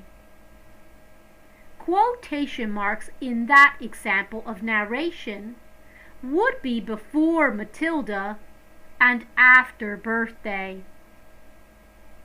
Moving to number 4. Use single quotation marks to enclose a quotation within a quotation. Yes, you can have a quotation within a quotation. For example, "My favorite part was Ross yelling 'Pivot, pivot, pivot,'" said Rachel. Or, "I yelled, 'I quit,' in front of the House of Bosses," shared Kathy. Each of those had a single quotation mark to endorse the quotation within the quotation. Number 5. For the last point, use quotation marks to enclose titles of books, of movies, titles of songs, and even poems. If you're going to say, "I read The Alchemist 100 times," then the quotation marks go around the and alchemist. Let's see if you can find the quotation marks in this title. "He loves classic songs like Count Basie's 'Fly Me to the Moon.'" Can you see where to place the quotation marks? If you said "before fly and after moon," you are correct. So use your board when turning to quotation marks.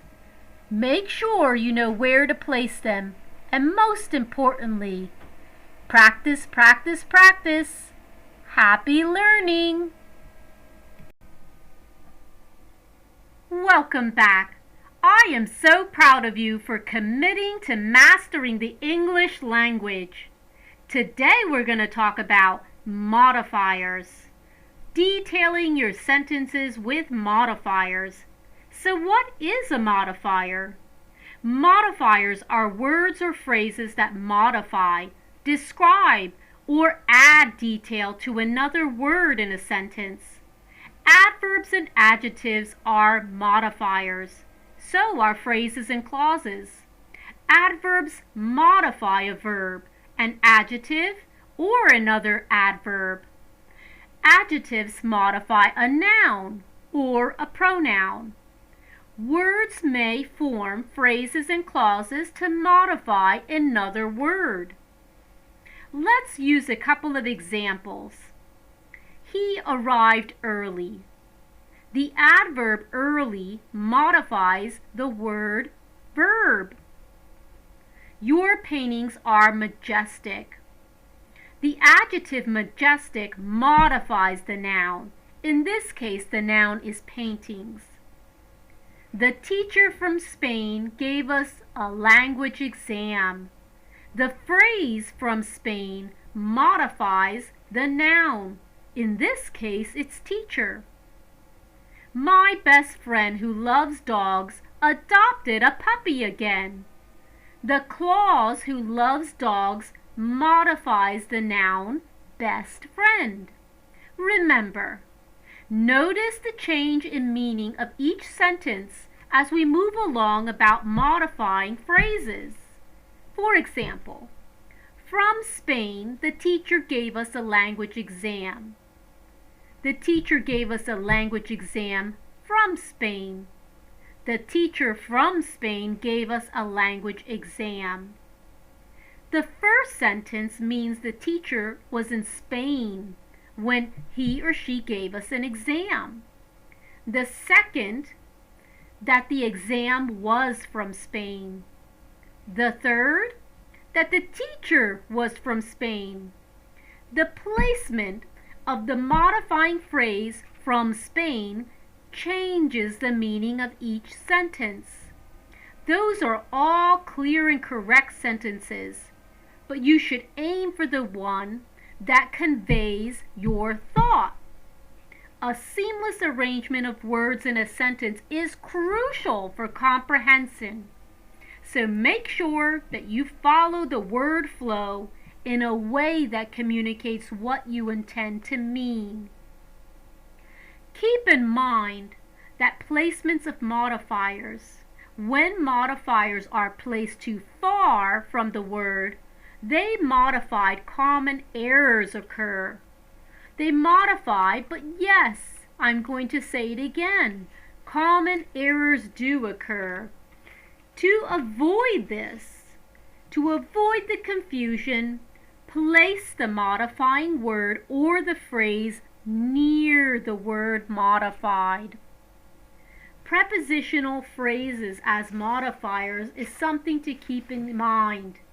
When using a prepositional phrase as a modifier, always, I said always place the phrase near the word it modifies. Think about it. Here's an example. The woman was baking cookies in a red dress. That's not as clear as the woman in a red dress was baking cookies.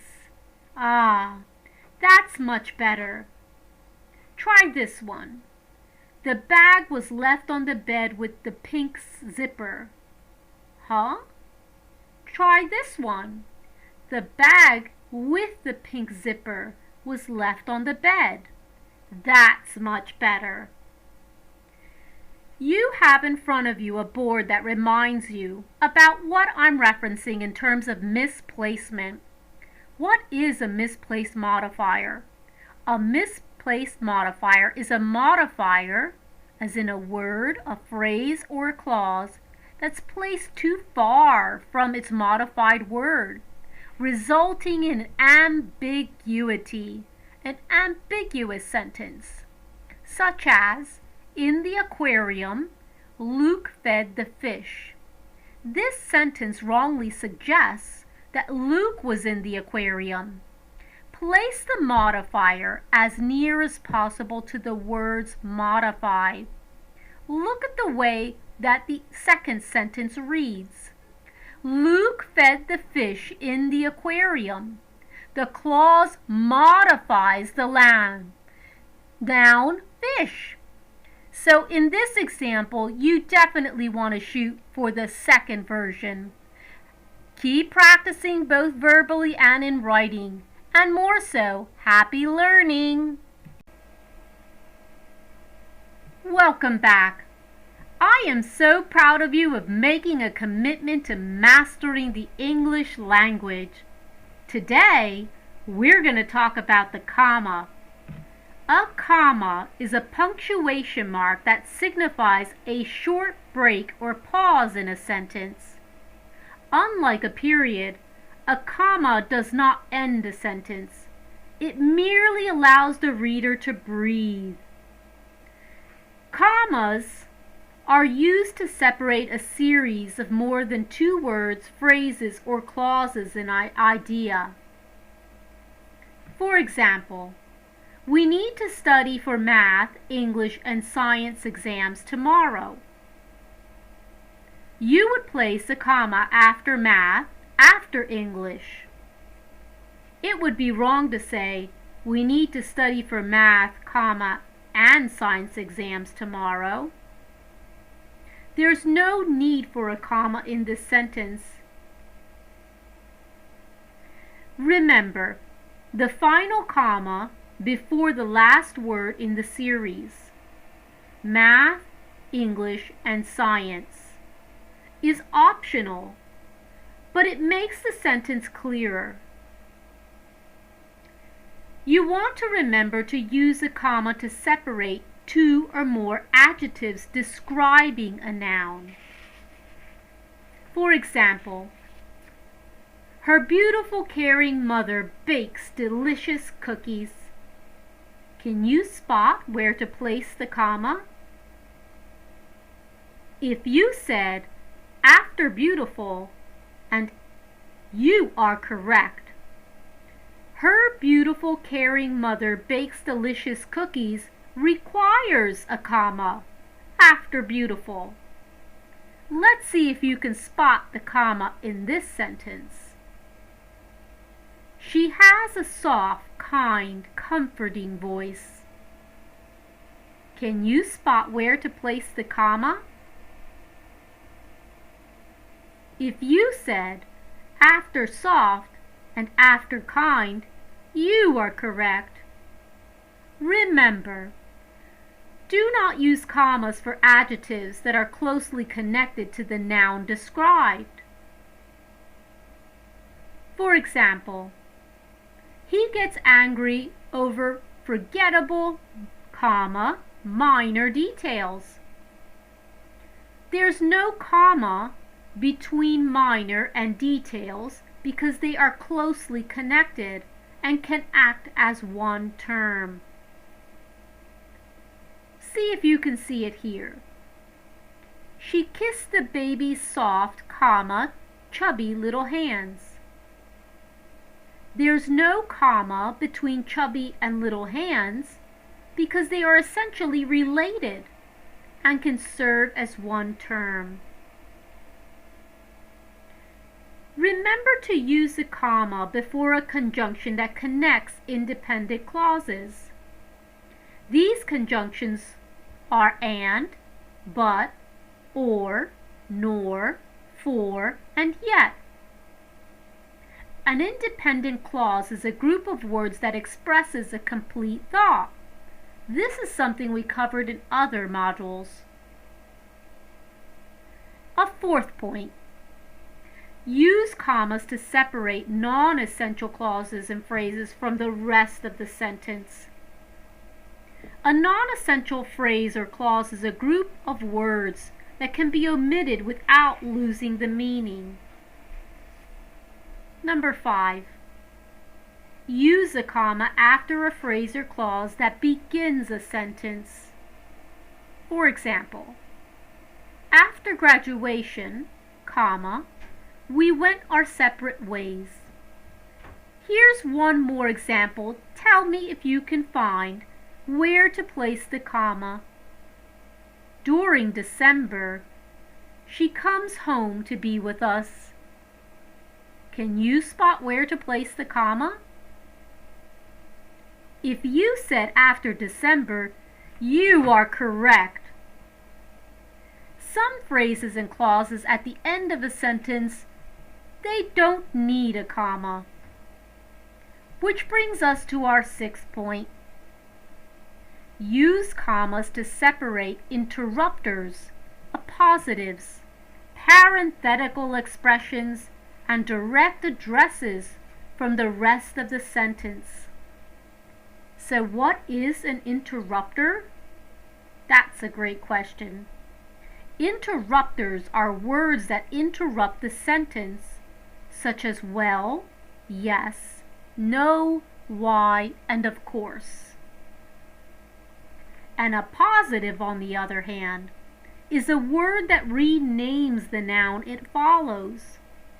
It usually gives more detail about the noun itself. An appositive phrase is composed of an appositive and other words connected to it.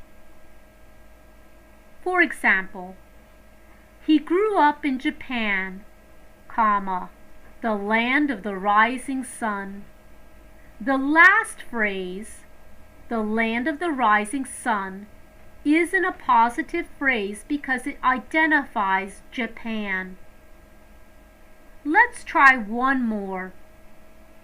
Jose Rizal, comma, the Philippine national hero, comma, died in 1896. The Philippine national hero is the appositive phrase. Do not use a comma or commas to separate an appositive that is essential to the noun it identifies. And remember, parenthetical expressions are also called a kind of interrupter in the form of a phrase.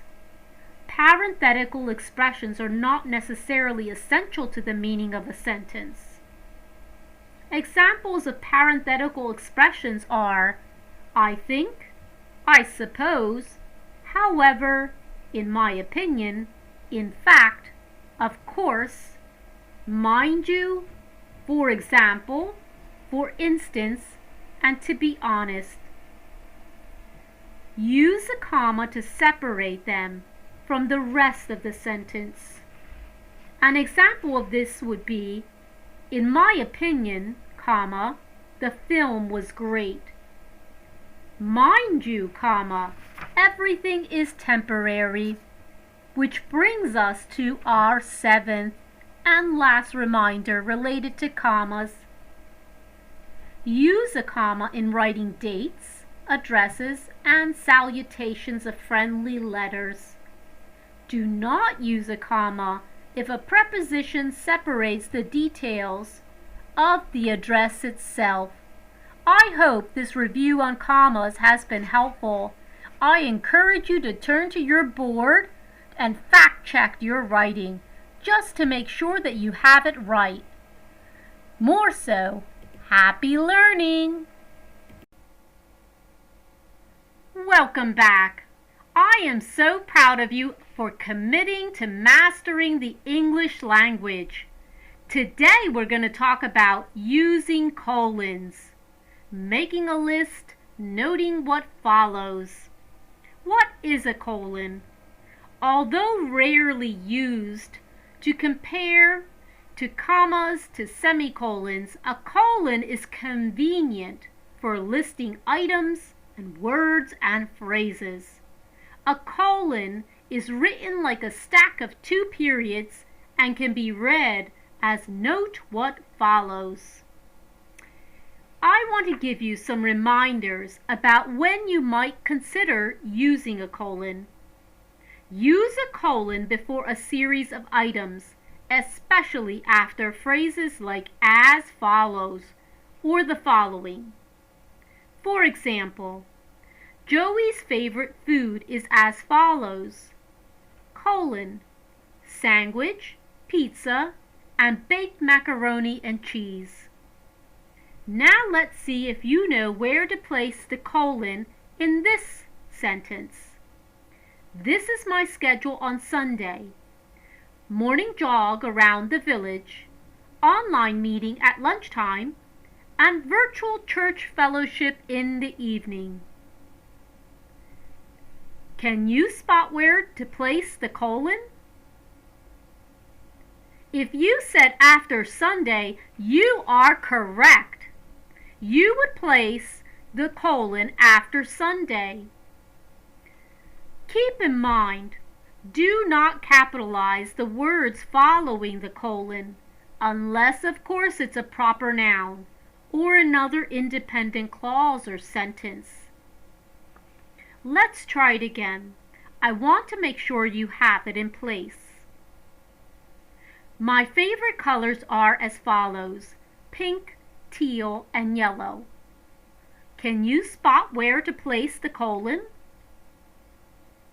If you said after follows, you are correct. Isabel faced a challenge, asking for help. Can you spot where to place the colon? If you said after challenge, you are correct. Moving right along, I'm going to remind you to use a colon after an independent clause for emphasis. In instances, you might use it for clarification. Seen in this example, his mother loves decorating the house. Colon, she studied interior design in college. Use a colon to introduce a quotation after an independent clause, such as this example. He was reminded of his favorite Bible verse, "I can do all things through Christ." You would place the colon after verse. The colon introduces the quote, which is interchangeable with a comma. It's up to you in this case as to which you use. You want to also remember the third point. Third point is to use a colon to separate items when writing the time and after the salutation of a formal letter. I expect him to arrive before 4:30 p.m. Dear Miss Marcello. Those are examples where you would use a colon to separate the items when writing time as well as the salutation. Well, there you have it. Use your board like your other boards. Refer back to it to remind yourself as to when to use the comma versus the colon. Happy learning! Welcome back. I am so proud of you for committing to master the English language. Today we're going to talk about semicolons. The combination of punctuation is critical to making sure that your writing reflects the stellar skills that I know you possess. So what is a semicolon? A semicolon is a combination of a period and a comma. It signals a pause or a short break with more impact than that of a comma, but it does not end a sentence like a period. Semicolons signify an essential correlation between phrases and clauses where a comma or a period alone will not suffice. I want you to remember these key points when you're deciding on whether to use a comma versus a semicolon. Number 1, use a semicolon between independent clauses that are not joined by conjunctions. Conjunctions such as and, but, or, nor, for, and yet. Here's an example. She was crying all night. Semicolon. I didn't ask why. Using a period is optional, but it will not show the strong correlation between the clauses. Here's another example. Her father died 2 decades ago. Semicolon. She still misses him every day. Period. 1/3 example, just so I make sure you have it. The family went to the beach. Semicolon. Bianca was left behind. Period. Do not capitalize the word immediately following the semicolon. That's a must to remember, otherwise it'll be grammatically incorrect. Unless it is a proper noun like Bianca. Remember, use a comma instead of a semicolon if the independent clauses are very short and are not connected by conjunctions. Point number 2. Point number 2 will remind you about the independent clauses, but let me explain a little bit further on how it delineates number 1. Use a semicolon between independent clauses joined by words such as, for example, for instance, that is, besides, accordingly, moreover, nevertheless, furthermore, otherwise, therefore, however, consequently, instead, and hence. You need to know the proper use of punctuations, otherwise you'll fail the exam. Can you spot where we would have placed the semicolon in that sentence? If you stated that the semicolon came after punctuations, you are correct. You need to know the proper use of punctuations, semicolon. Otherwise, comma, you'll fail the exam, period. Try it again. See if you can spot where to place the semicolon. She stayed up all night watching Netflix. Consequently, she fell asleep during her class. Did you spot where to place the semicolon? If you said after Netflix, you are correct. She stayed up all night watching Netflix, semicolon.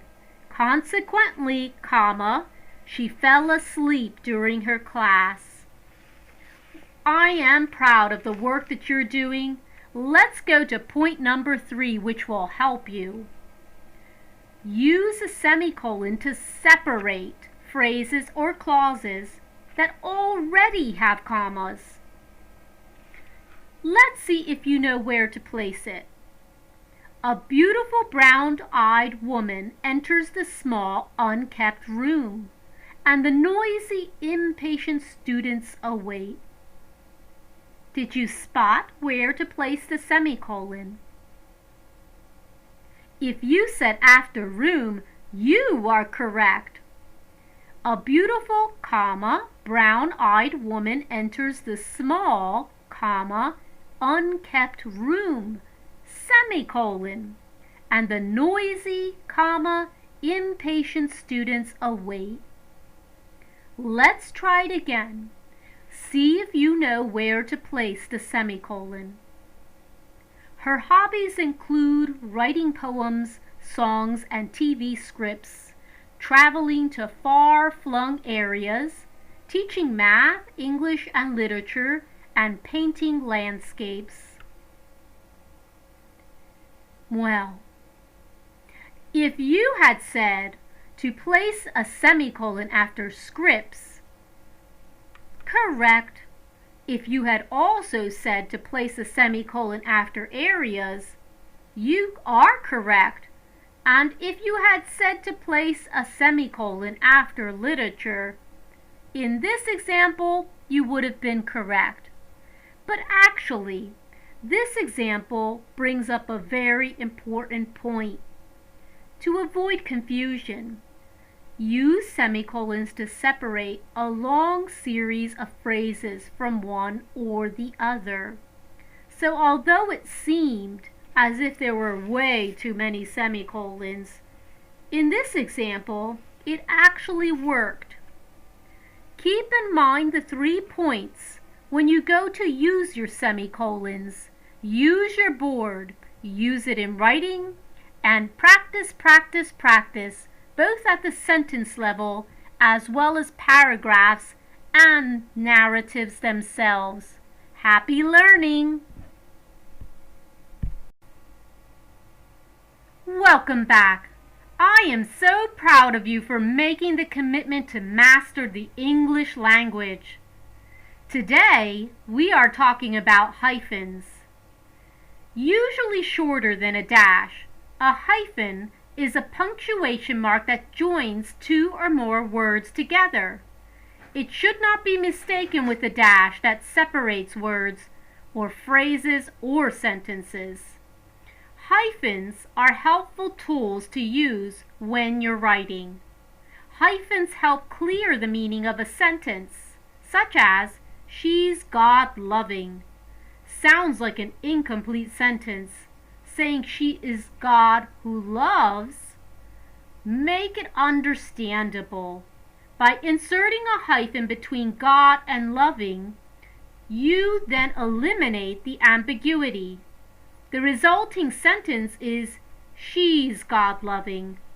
Now that conveys her God-loving attribute, not her God-level stature. In short, putting hyphens in the right place saves the reader some confusion, and it helps you be error-free. So I thought we would take a moment to review some key points. On your board you have 5 key reminders of when to use a hyphen. Let's go for number 1. Use a hyphen to connect compound modifiers that appear before the noun modified.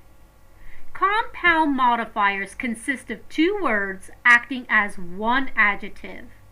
These words can be an adjective, a noun, and participle. Let's see some examples. The once beautiful looking garden is now empty. Can you tell where I placed the hyphen? If you said beautiful looking, you are correct. Remember, the compound modifier is an adjective and a participle. Let's go for another example. See if you can spot where to place the hyphen. Her newfound friend helps her cope with anxiety. Can you spot where to place the hyphen? If you said newfound, you are correct. Let's go for a third. He sleeps on a cotton soft bed. Can you spot where to place the hyphen? If you said cotton soft, you are correct. Notice that removing the hyphens in the above examples that I just gave you make the sentence unclear. We don't want confusing sentences such as, he sleeps on a cotton soft bed without a hyphen. This would sound as if he sleeps on a type of mattress called cotton soft, or a bed made of soft cotton. The correct way is to put the hyphen between cotton soft in order to convey your meaning, the intended meaning. Also remember, don't use a hyphen if the modifier consists of an adverb and a participle. It would be wrong to say, her newly found restaurant serves eccentric food without the hyphen. Don't use a hyphen when it's not necessary. You want to make sure that you use your hyphens adequately. We're going to turn to number 2. Use hyphens with hyphenated compound words. Some of the hyphenated compound words are common in everyday English, which is to say you're going to come across them a lot. But it's best to consult your dictionary when in doubt. Make sure that the hyphens are supposed to go where you think they're supposed to go, such as long term. Long term has a hyphen. Short term. Short term has a hyphen. Full length. Full length has a hyphen. Happy-go-lucky also has hyphens. In this instance, it's between happy and go and lucky. Let's turn to number 3. Use a hyphen with spelled out fractions and with compound numbers from 21 to 99. 2/3 of this is focused on making sure that two-thirds has a hyphen. We need to make sure that all of those numbers that are from 21 to 99 have the appropriate hyphen. Let's go to number 4. Use hyphens with compound modifiers containing numbers and fractions if they appear before the noun modified. It's just 30-minute seminar. Can you tell in that sentence where to place the hyphen? If you said between 30 and minute, you are correct. Try this one. See if you can spot where to place the hyphen. Christopher believes that careers are a 21st century invention. Can you spot where to place the hyphen? If you said between 21st century, yes, you are correct. Turning to number 5. In most words, use a hyphen with prefixes, such as ex, self, all, anti, and mid. Take this example. See if you can spot where to place the hyphen. Working out requires a lot of self-discipline. Can you spot where to place the hyphen? If you said between self and discipline, you are correct. Let's try one more. We met in the mid-1960s. Can you spot where to place the hyphen? If you said between mid and 1960s, you are correct. We're going to go for one more because I want to make sure you have it. He believes in an all-knowing higher being. Can you see where to place the hyphen?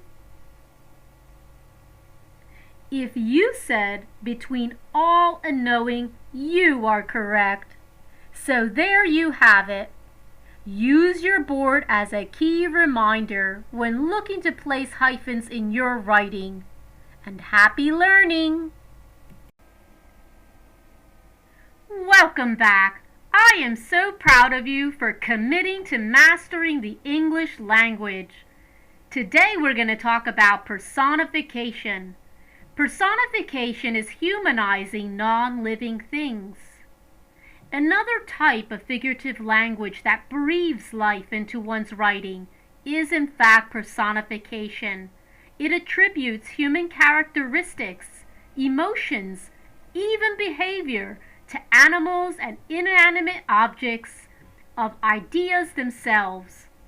It helps you as a speaker and you as a writer to turn abstract concepts into a more relatable and engaging read.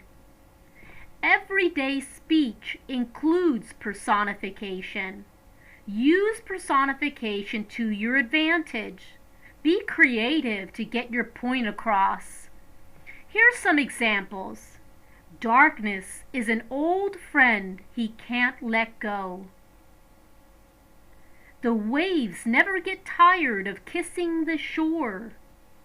Did you see the clouds dancing? The stars winked at me. The typhoons swept their livelihood. Watch your tone, the walls are listening. Personification is not only used in everyday speech, it's also used in literature, as well as music, films, and advertising. The next time you want to use personification, I encourage you to turn to this board and remind yourself of some of the examples. Remember, personification is figurative language. Examples that you have include the clumsy turtle enjoys the sun. Death robbed her of the chance at happiness. You can hear the trees whisper in the dark. The stars danced in the midnight sky. You don't need to be Shakespeare to come up with some powerful personification. Simply take an object or an idea, perhaps it's even an animal, and throw some human attributes that best describe it. Go beyond the rational bounds. Discover new ways of understanding non-living things by making them human. It's called exercising your creativity, but more so, familiarize yourself with other examples of personification, because it's in understanding how to identify them that you can then begin to integrate them. Practice, practice, practice, and happy learning. Welcome back. I am so proud of you for committing to mastering the English language. Today we're going to talk about onomatopoeia. That's a very big word, a word that mimics a sound. From an early age, we're taught to identify animals by imitating the sound. For those of you in the audience that have children, I'm certain you've done it as well.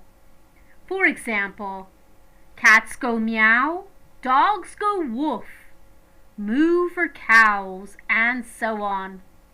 The process of forming a word that mimics the sound of a thing or a person is called onomatopoeia, which is a term for the resulting word itself. Aside from animal sounds, onomatopoeia is alive in the clip-clop of a horse's hooves, the tick-tock of a clock, the woo of a crowd. It's everywhere.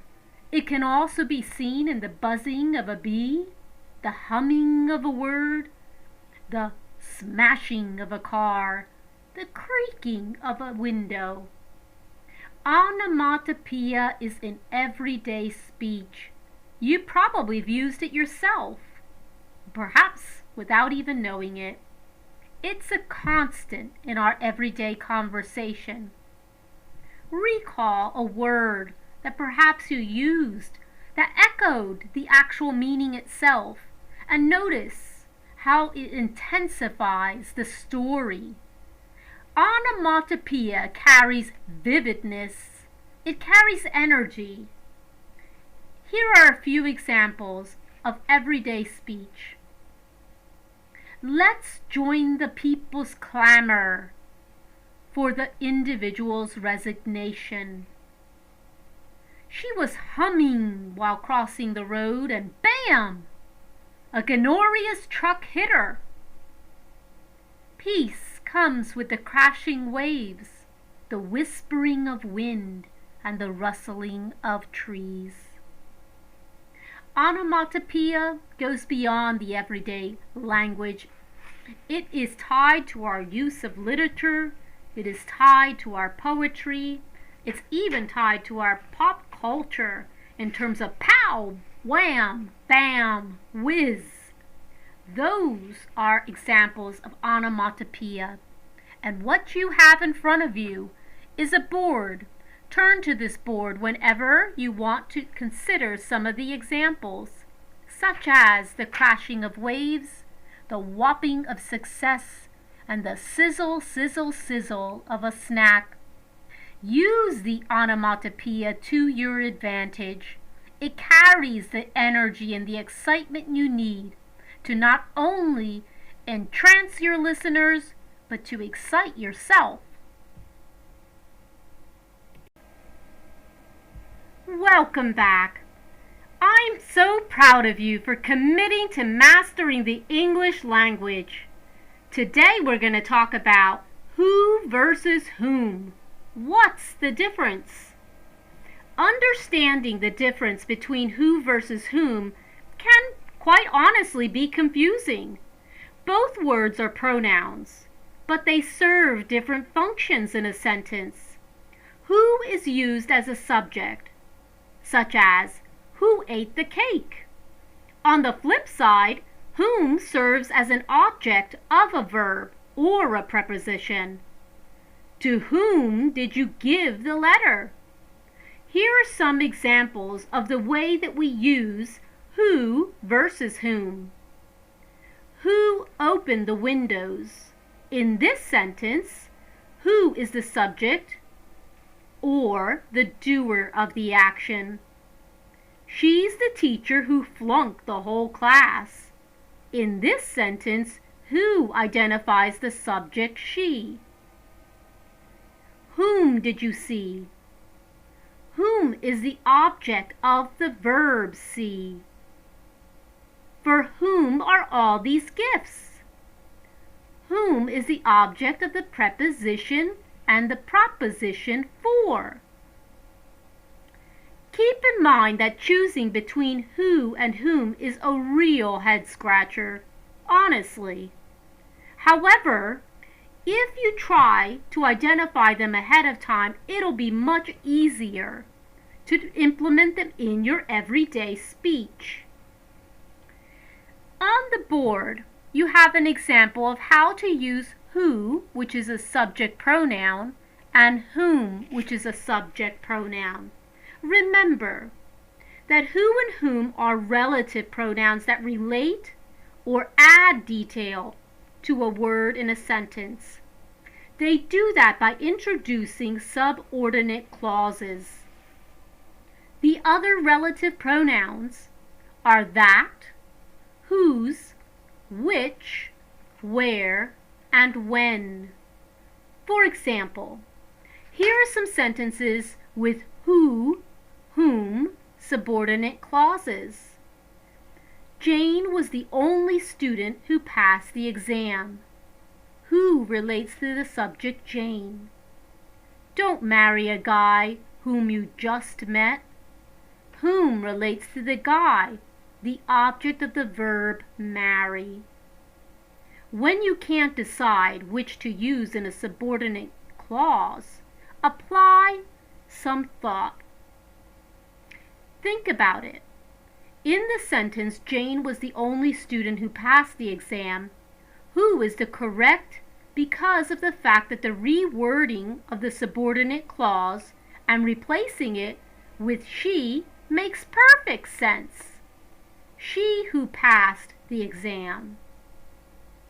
The second example is a bit trickier, but looking closely at the subordinate clause leads us to the right track. Whom you just met can be altered into you just met him. Whom? It would be weird to say you just met he, so go with whom.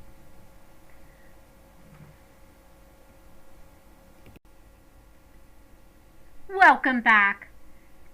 I am so proud of you for committing to mastering the English language. We are going to be talking about that versus which. Which versus that. How are they different? Which and that both connect an adjective clause to a noun or a pronoun modified, but they differ in terms of the relevance of the clause attached to them.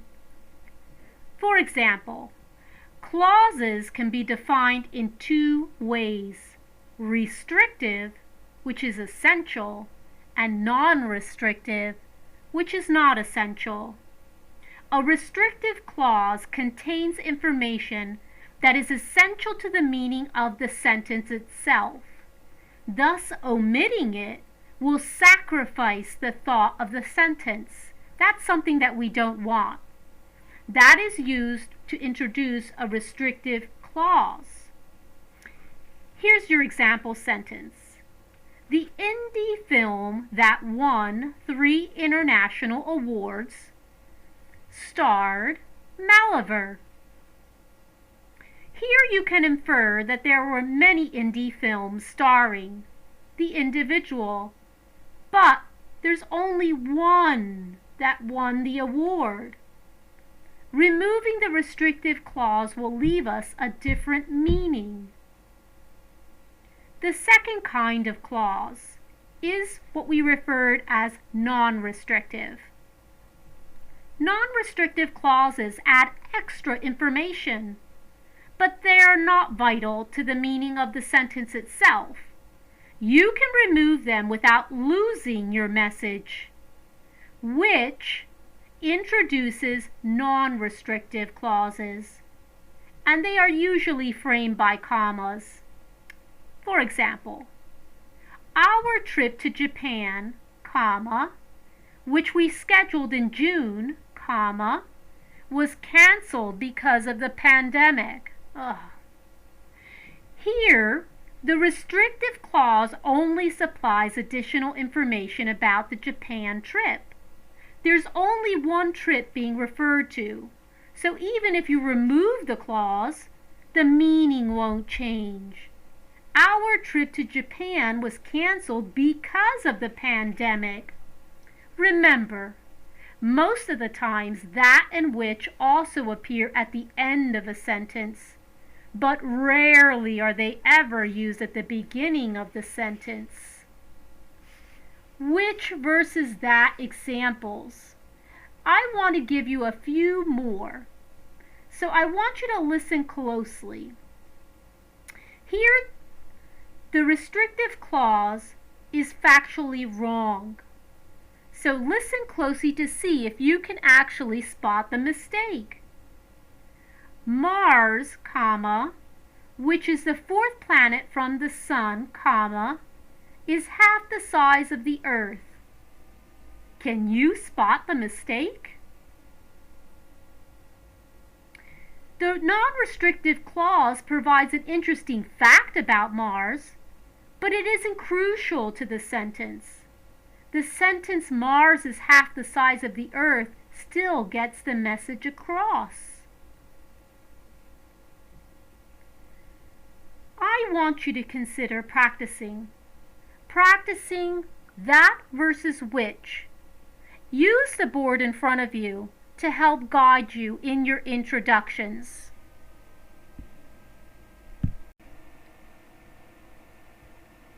Welcome back. I am so proud of you for mastering the English language and continuing to practice on that journey. Today you have entered the practice module exercises. This one is going to be focusing on adjectives. I am going to read a sentence. Your job is to identify the adjectives in that sentence. You won't need to write the whole sentence. Simply write the adjectives you hear. Let's get started. Number 1. The young boy helped his father to wash the dirty car.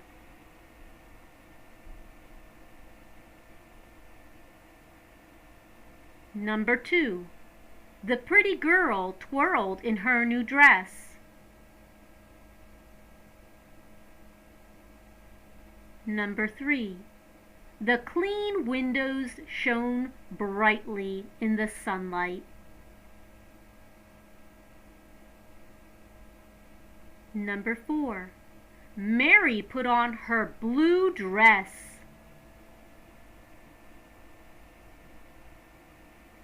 Number 5. The green grass grows under the warm sun. Number 6. His yellow pajamas were so long.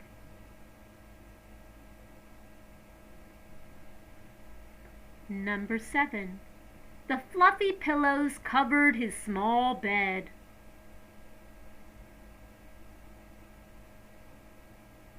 Number 8. She tied her long black hair in a ponytail. Number 9. The nervous cat jumped when the loud children entered the room. Number 10. Mark rode his green bicycle to the park. Number 11. The children danced to groovy music. Number 12. Luke organized his numerous toys on the shelf. Number 13. Tammy walked along the rocky shore. Number 14. It is dangerous to leave glass in the dirty sand. Number 15. Today is going to be a fantastic morning.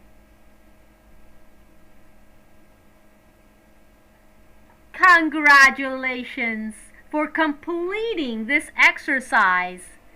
I hope that you are inspired to continue. You have more practice modules, so let's get to it, and happy learning! Welcome back. I am so proud of you for committing to mastering the English language. You have entered the practice phase.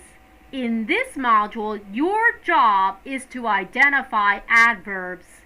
I'm going to be reading 20 sentences. That's right, 20. Your job is to scribble down your adverbs. Listen closely. I'm going to say the sentence once. The first sentence is, Mark Twain's books are still widely read.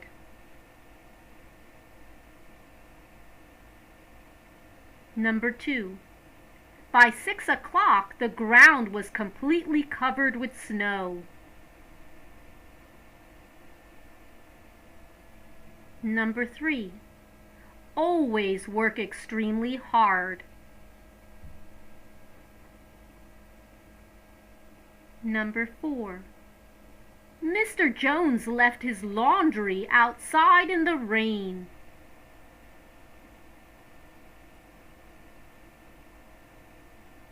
Number 5.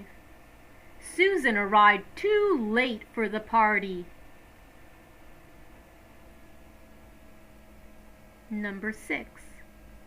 Sarah has worked hard for her promotion. Number 7. The little boy fell down on the gravel.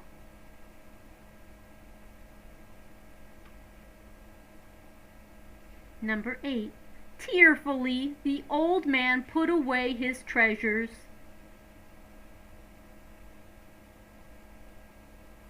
Number 9. He stepped inside cautiously. Number 10. Timidly, the child raised her hand in class. Number 11. He is not financially able to buy a very large house. Number 12. Mr. Smith is grading our term papers carefully. Number 13. My cousin will arrive at the airport at 6 o'clock. Number 14. If no one answers the door, leave quickly.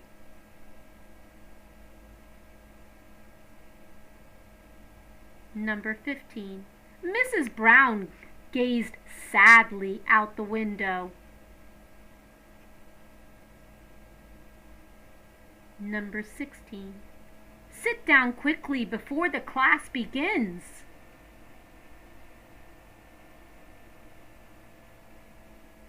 Number 17. He drove slowly as he approached the intersection. Number 18. I shall gladly help you.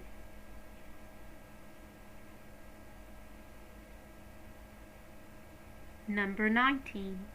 Joan always remembers.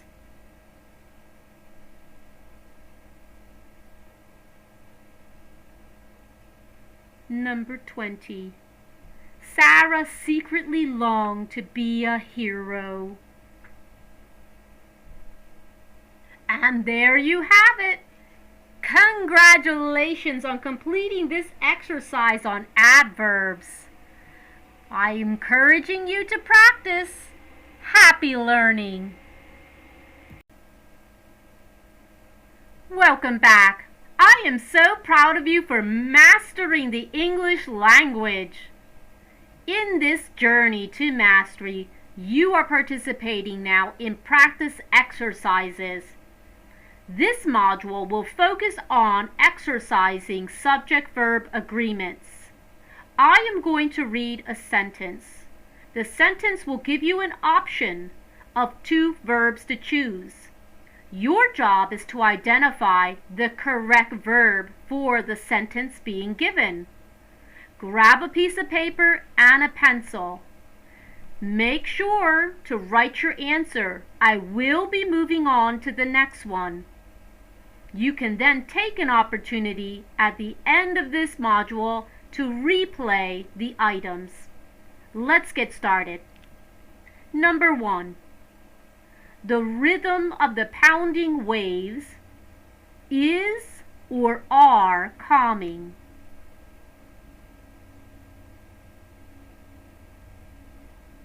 Number 2. All of the dogs in the neighborhood were or was barking.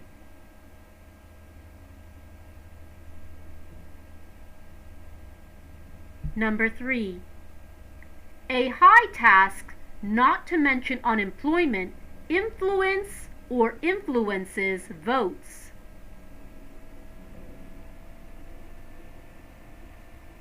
Number 4. My friends and my mother like or likes each other.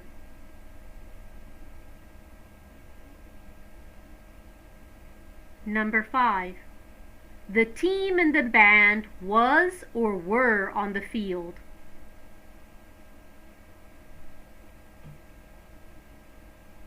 Number 6. Building a good marriage and building a good log fire is or are similar in many ways.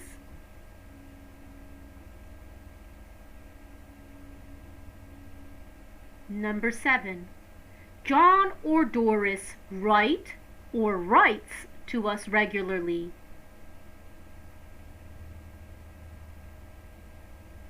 Number 8.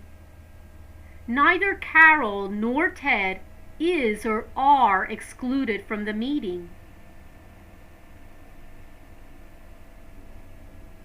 Number 9. Either Patty or Tam was or were asked to lead the meeting.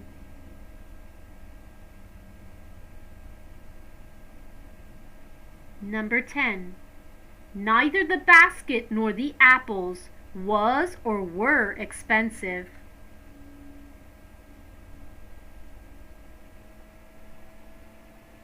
Number 11. Neither the apples nor the basket were or was inexpensive.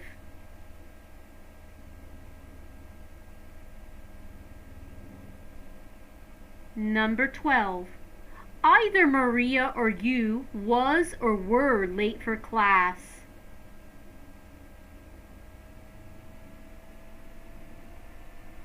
Number 13. Either you or Fred was or were late for class.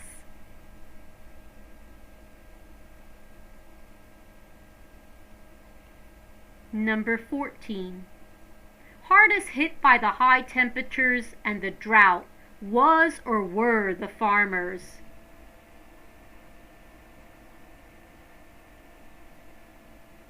Number 15. Neither of them like or likes going to the show.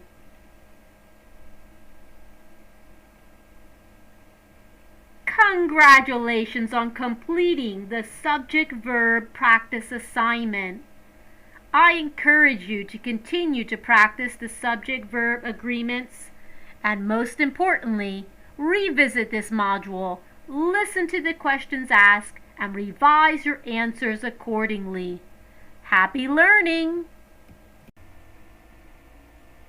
Welcome back. I am so proud of you for committing to mastering the English language. You are now on the practice phase module. This module is going to be identifying sentence fragments. I am going to be reading 20 sentences. Your job is to identify whether it is a fragment by writing an F on your paper or if it is a complete sentence by writing an S. Make certain to listen closely. I'll only be reading the sentence once. Grab that pen, grab that paper, and let's get started. Your first sentence is, if your parents think today's fashions are weird. Write an S for complete sentence or write an F for fragment. Number 2. They should see the clothes people wore in the Middle Ages.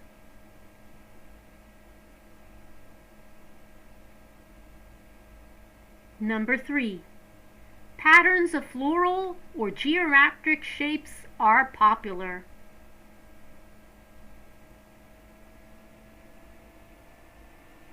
Number 4. Liked clothes that were half one color and half another. Number 5. Might have one green leg and one red leg. Number 6. People often heavy leather belts.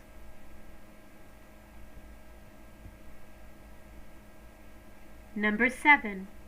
Edges of clothing into shapes called daggers.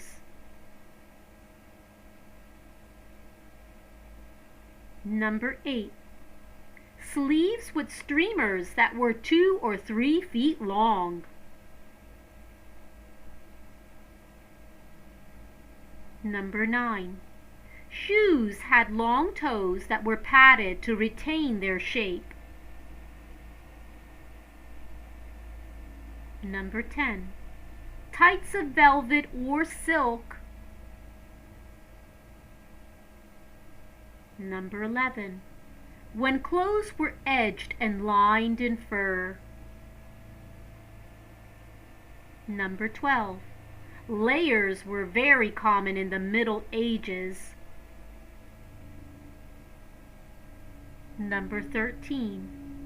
Was a way of displaying wealth. Number 14. The more clothes a person could afford to wear, the wealthier that person was. Number 15. Might wear a short-sleeved tunic. Number 16. The usual head covering for men was a hood. Number 17. Women wore a neck-lock cloak. Number 18. On the top of the head would wear a veil, a linen, a crown, and a hat. Number 19. In the later Middle Ages, women wore jewelry. Number 20. Current fashions are a little boring.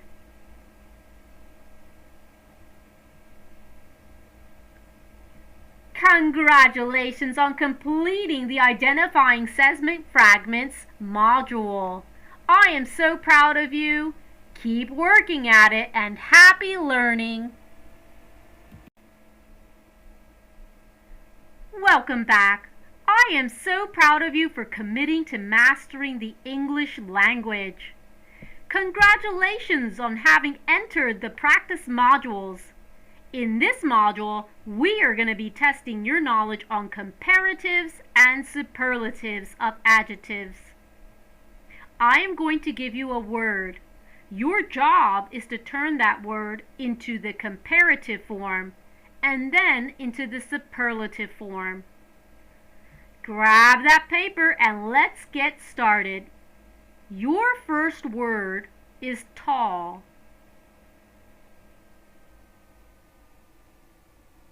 Two, cheap. 3, expensive. 4, good.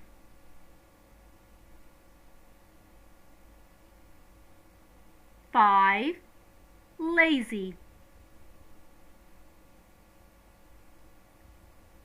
6, pretty.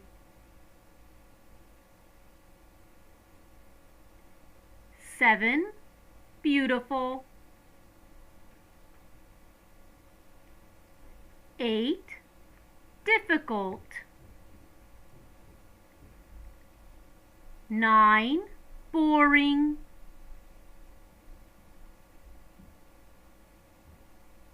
10, shy. 11, happy. 12, short. 13, famous. 14, comfortable. 15, ugly. 16, warm. 17, long. 18, intelligent. 19, wide. 20, thick. Congratulations on completing your module for comparatives and superlatives. I am so proud of you. Keep practicing. The more you do, the better you are. Happy learning. Welcome back. I am so proud of you for making a commitment to master the English language. You are in the practice phase. And so in this module, you're going to get an opportunity to exercise those coordinating conjunctions. I am going to read 20 sentences. You don't have to write the sentences. You only have to write the coordinating conjunction you hear. So let's get started. Number 1. He was very tired after a long day at work, but he washed all the dishes in the kitchen.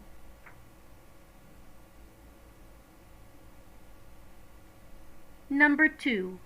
Miriam bought apples, oranges, carrots, and potatoes from the market in the center.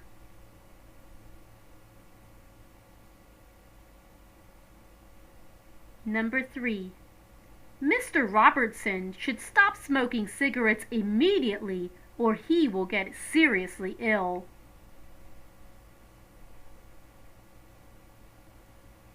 Number 4. I forgot to take my umbrella with me, so I got soaked.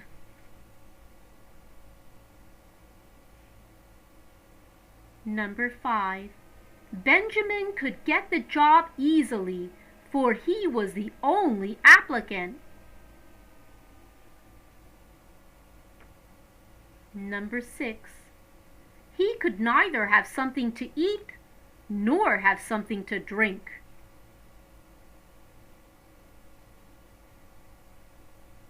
Number 7. My mother vacuumed the floor and I dusted the furniture.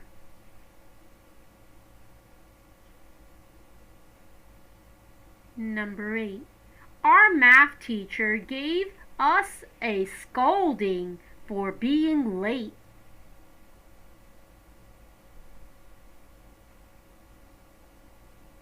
Number 9.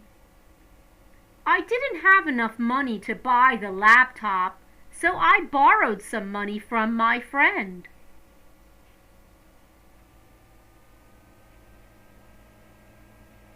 Number 10. Samuel really wanted to go to the concert, but he had to study math.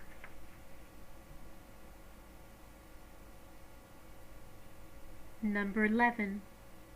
Either you finish the project on time, or the teacher will give you a bad mark.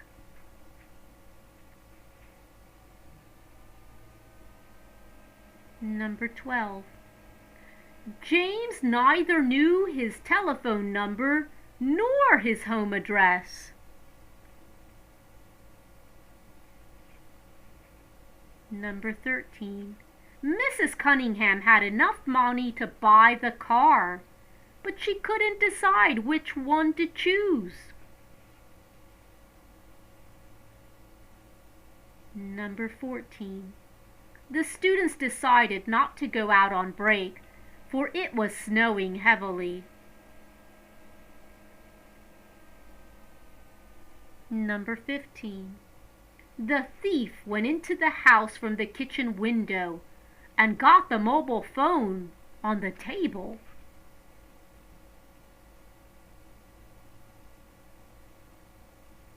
Number 16.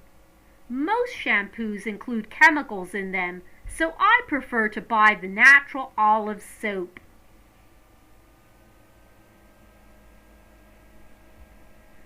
Number 17.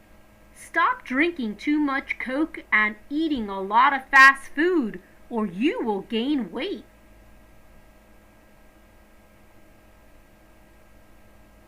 Number 18. They were some injured players, but we could still win the match.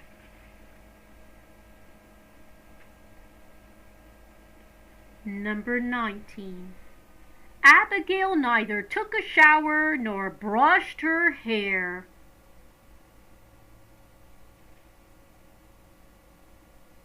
Number 20. Benjamin fell asleep in a few minutes, for the book he started reading was quite boring. Congratulations on completing the module of coordinating conjunctions. I hope that you found it beneficial. As I always say, happy learning! Welcome back. I am so proud of you for committing to mastering the English language. You are in the practice modules, and today's practice module has to do with personification. Personification was a lesson that we covered previously. I know you can do it. In this practice exercise, I'm going to read a few sentences. Your job is to figure out, amongst those sentences, where is the personification occurring. Grab your pencil, grab your paper, and let's get started. There are a total of 9 items altogether. This is the first. The icy cold wind caressed her delicate face. She was scared as she made her way to the top of the mountain. The mountain called to her and urged her to continue. Where is the personification?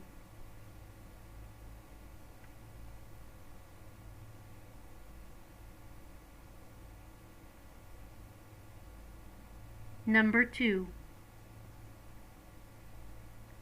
The tall tree wore its leaves beautifully. It had been growing for many years. The tree looked out over the town and had the thickest trunk and the greenest leaves.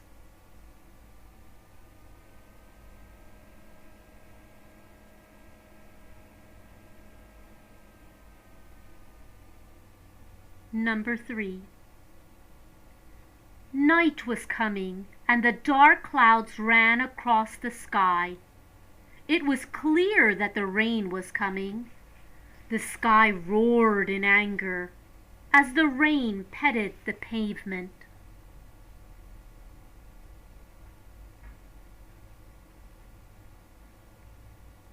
Number 4.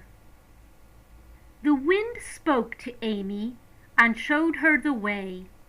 Her sister was lost, and she had to find her. The moon laughed at her from above as she made her way through the gloomy forest.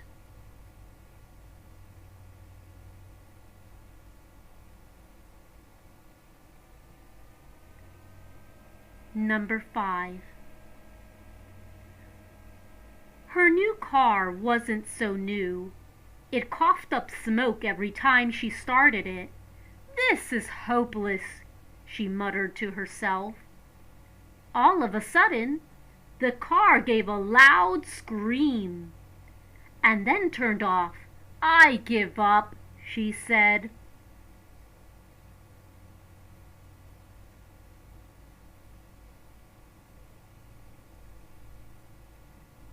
Number 6.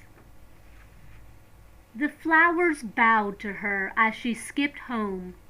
The sky was blue and the birds were singing. The trees stood tall and smiled down upon her.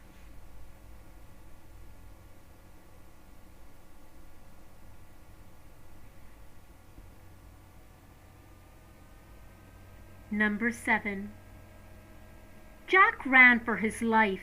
The forest was dark and scary. The leaves danced in the wind, and the sky darkened. His breaths became deeper, and the trees looked at him with caution.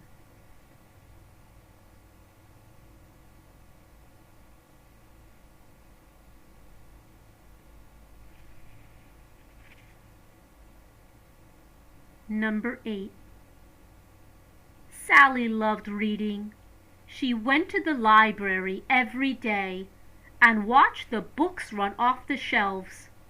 Sally loved the magic of the books, and the pages leapt.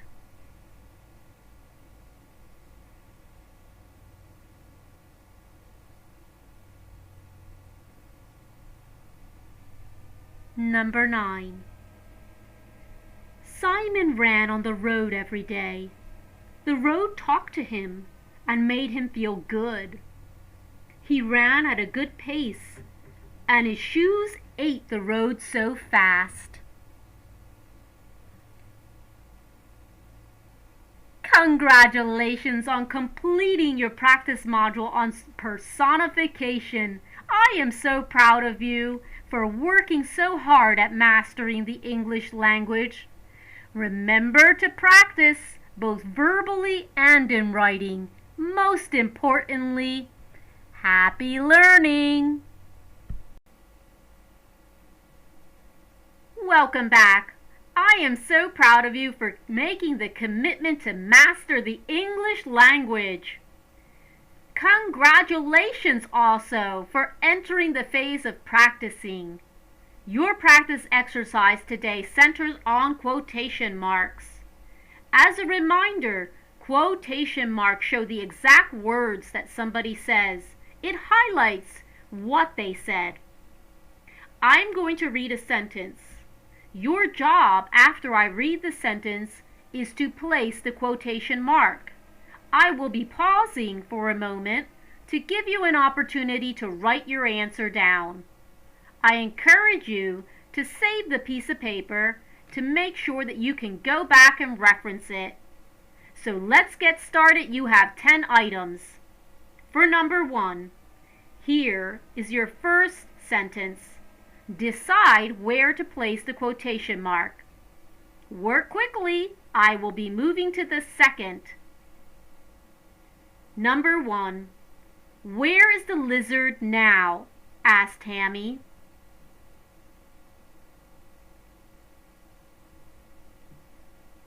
Number 2.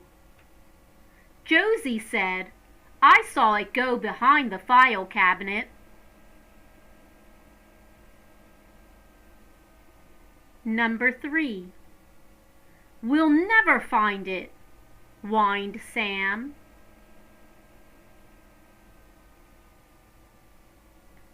Number 4. Mr. Bailey said, "Let's calm down and look carefully."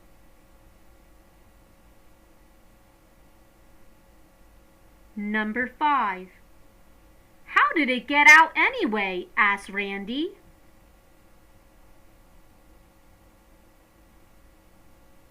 Number 6.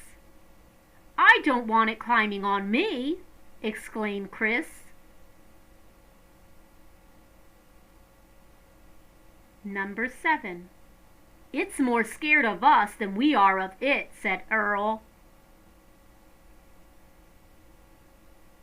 Number 8. "There it is!" shouted Tammy as the lizard scooted across the floor. Number 9. "I wish it would just go outside," sighed Josie. Number 10. "I think it will now," Chris said. Congratulations! If you found it difficult to keep up with the sentences, I encourage you to play this module back. We are working on both quotation as well as processing. Happy learning! Congratulations! I am so proud of you for mastering the English language. As part of your journey in mastering the English language, you have entered the practice phase. And so in your practice today, we are going to be focusing on commas. I am going to read 15 sentences. Your job is to figure out where to place that comma. Instead of writing the whole sentence, simply write the word that comes before the comma. Then place your comma on the paper. Let's get started. Number 1. Before using a comma, review the rules.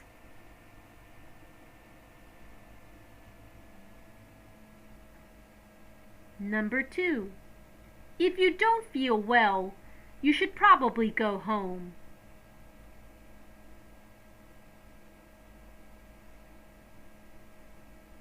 Number 3. When your mom comes over, get her to bring your homework.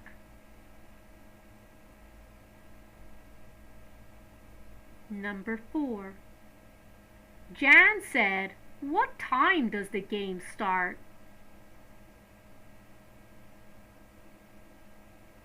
Number 5.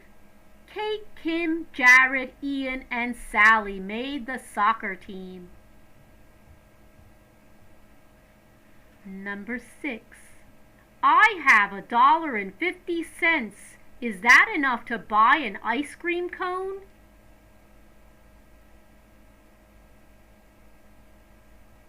Number 7. Well, it's nice to see you finally finish lunch. Number 8. Hey, do you think it will be a nice day?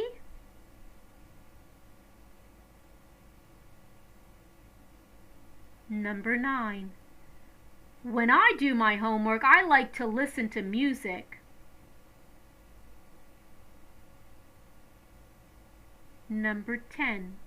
If you're hungry, have one of Grandpa's bars. Number 11. If I can get a ride, I'll attend your game. Number 12. When we finish our homework, let's go to the park.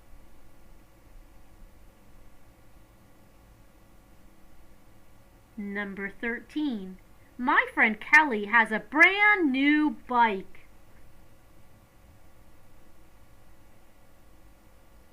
Number 14.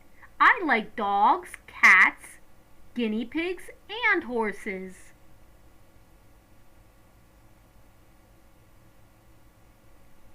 Number 15. When we finish dinner, can we all call our friends? And there you have it. Congratulations on completing the comma practice exercise. As it is with any other exercise, doing it once is just simply not enough. I encourage you to seek out other items.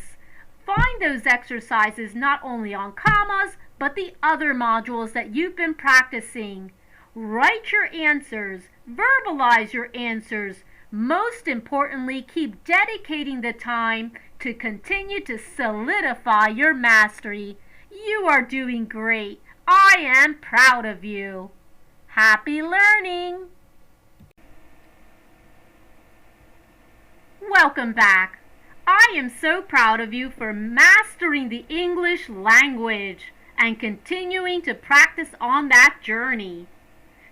Today you have entered the practice module exercises. This one is going to be focusing on adjectives. I am going to read a sentence. Your job is to identify the adjectives in that sentence. You won't need to write the whole sentence. Simply write the adjectives you hear. Let's get started. Number 1. The young boy helped his father to wash the dirty car.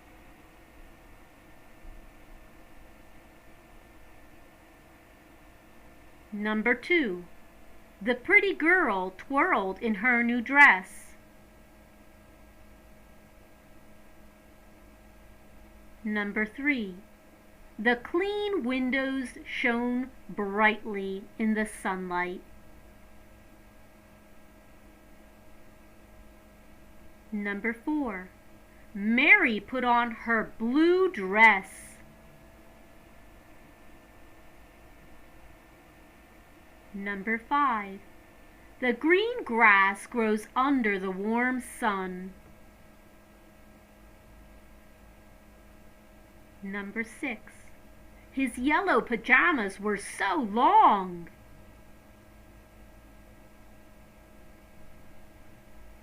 Number 7. The fluffy pillows covered his small bed.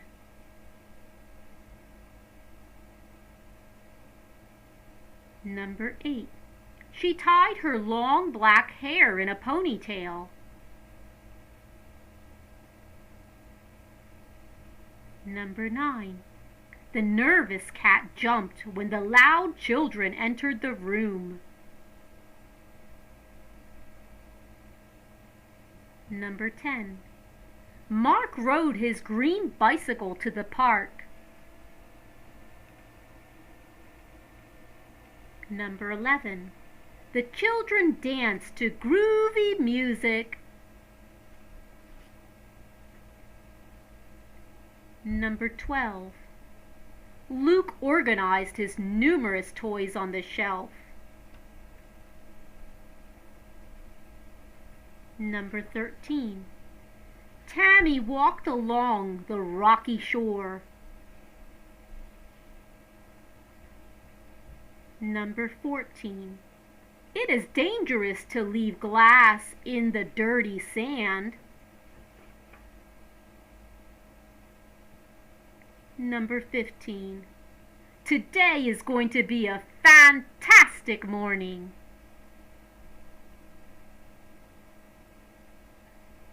Congratulations for completing this exercise. I hope that you are inspired to continue. You have more practice modules, so let's get to it, and happy learning. Welcome.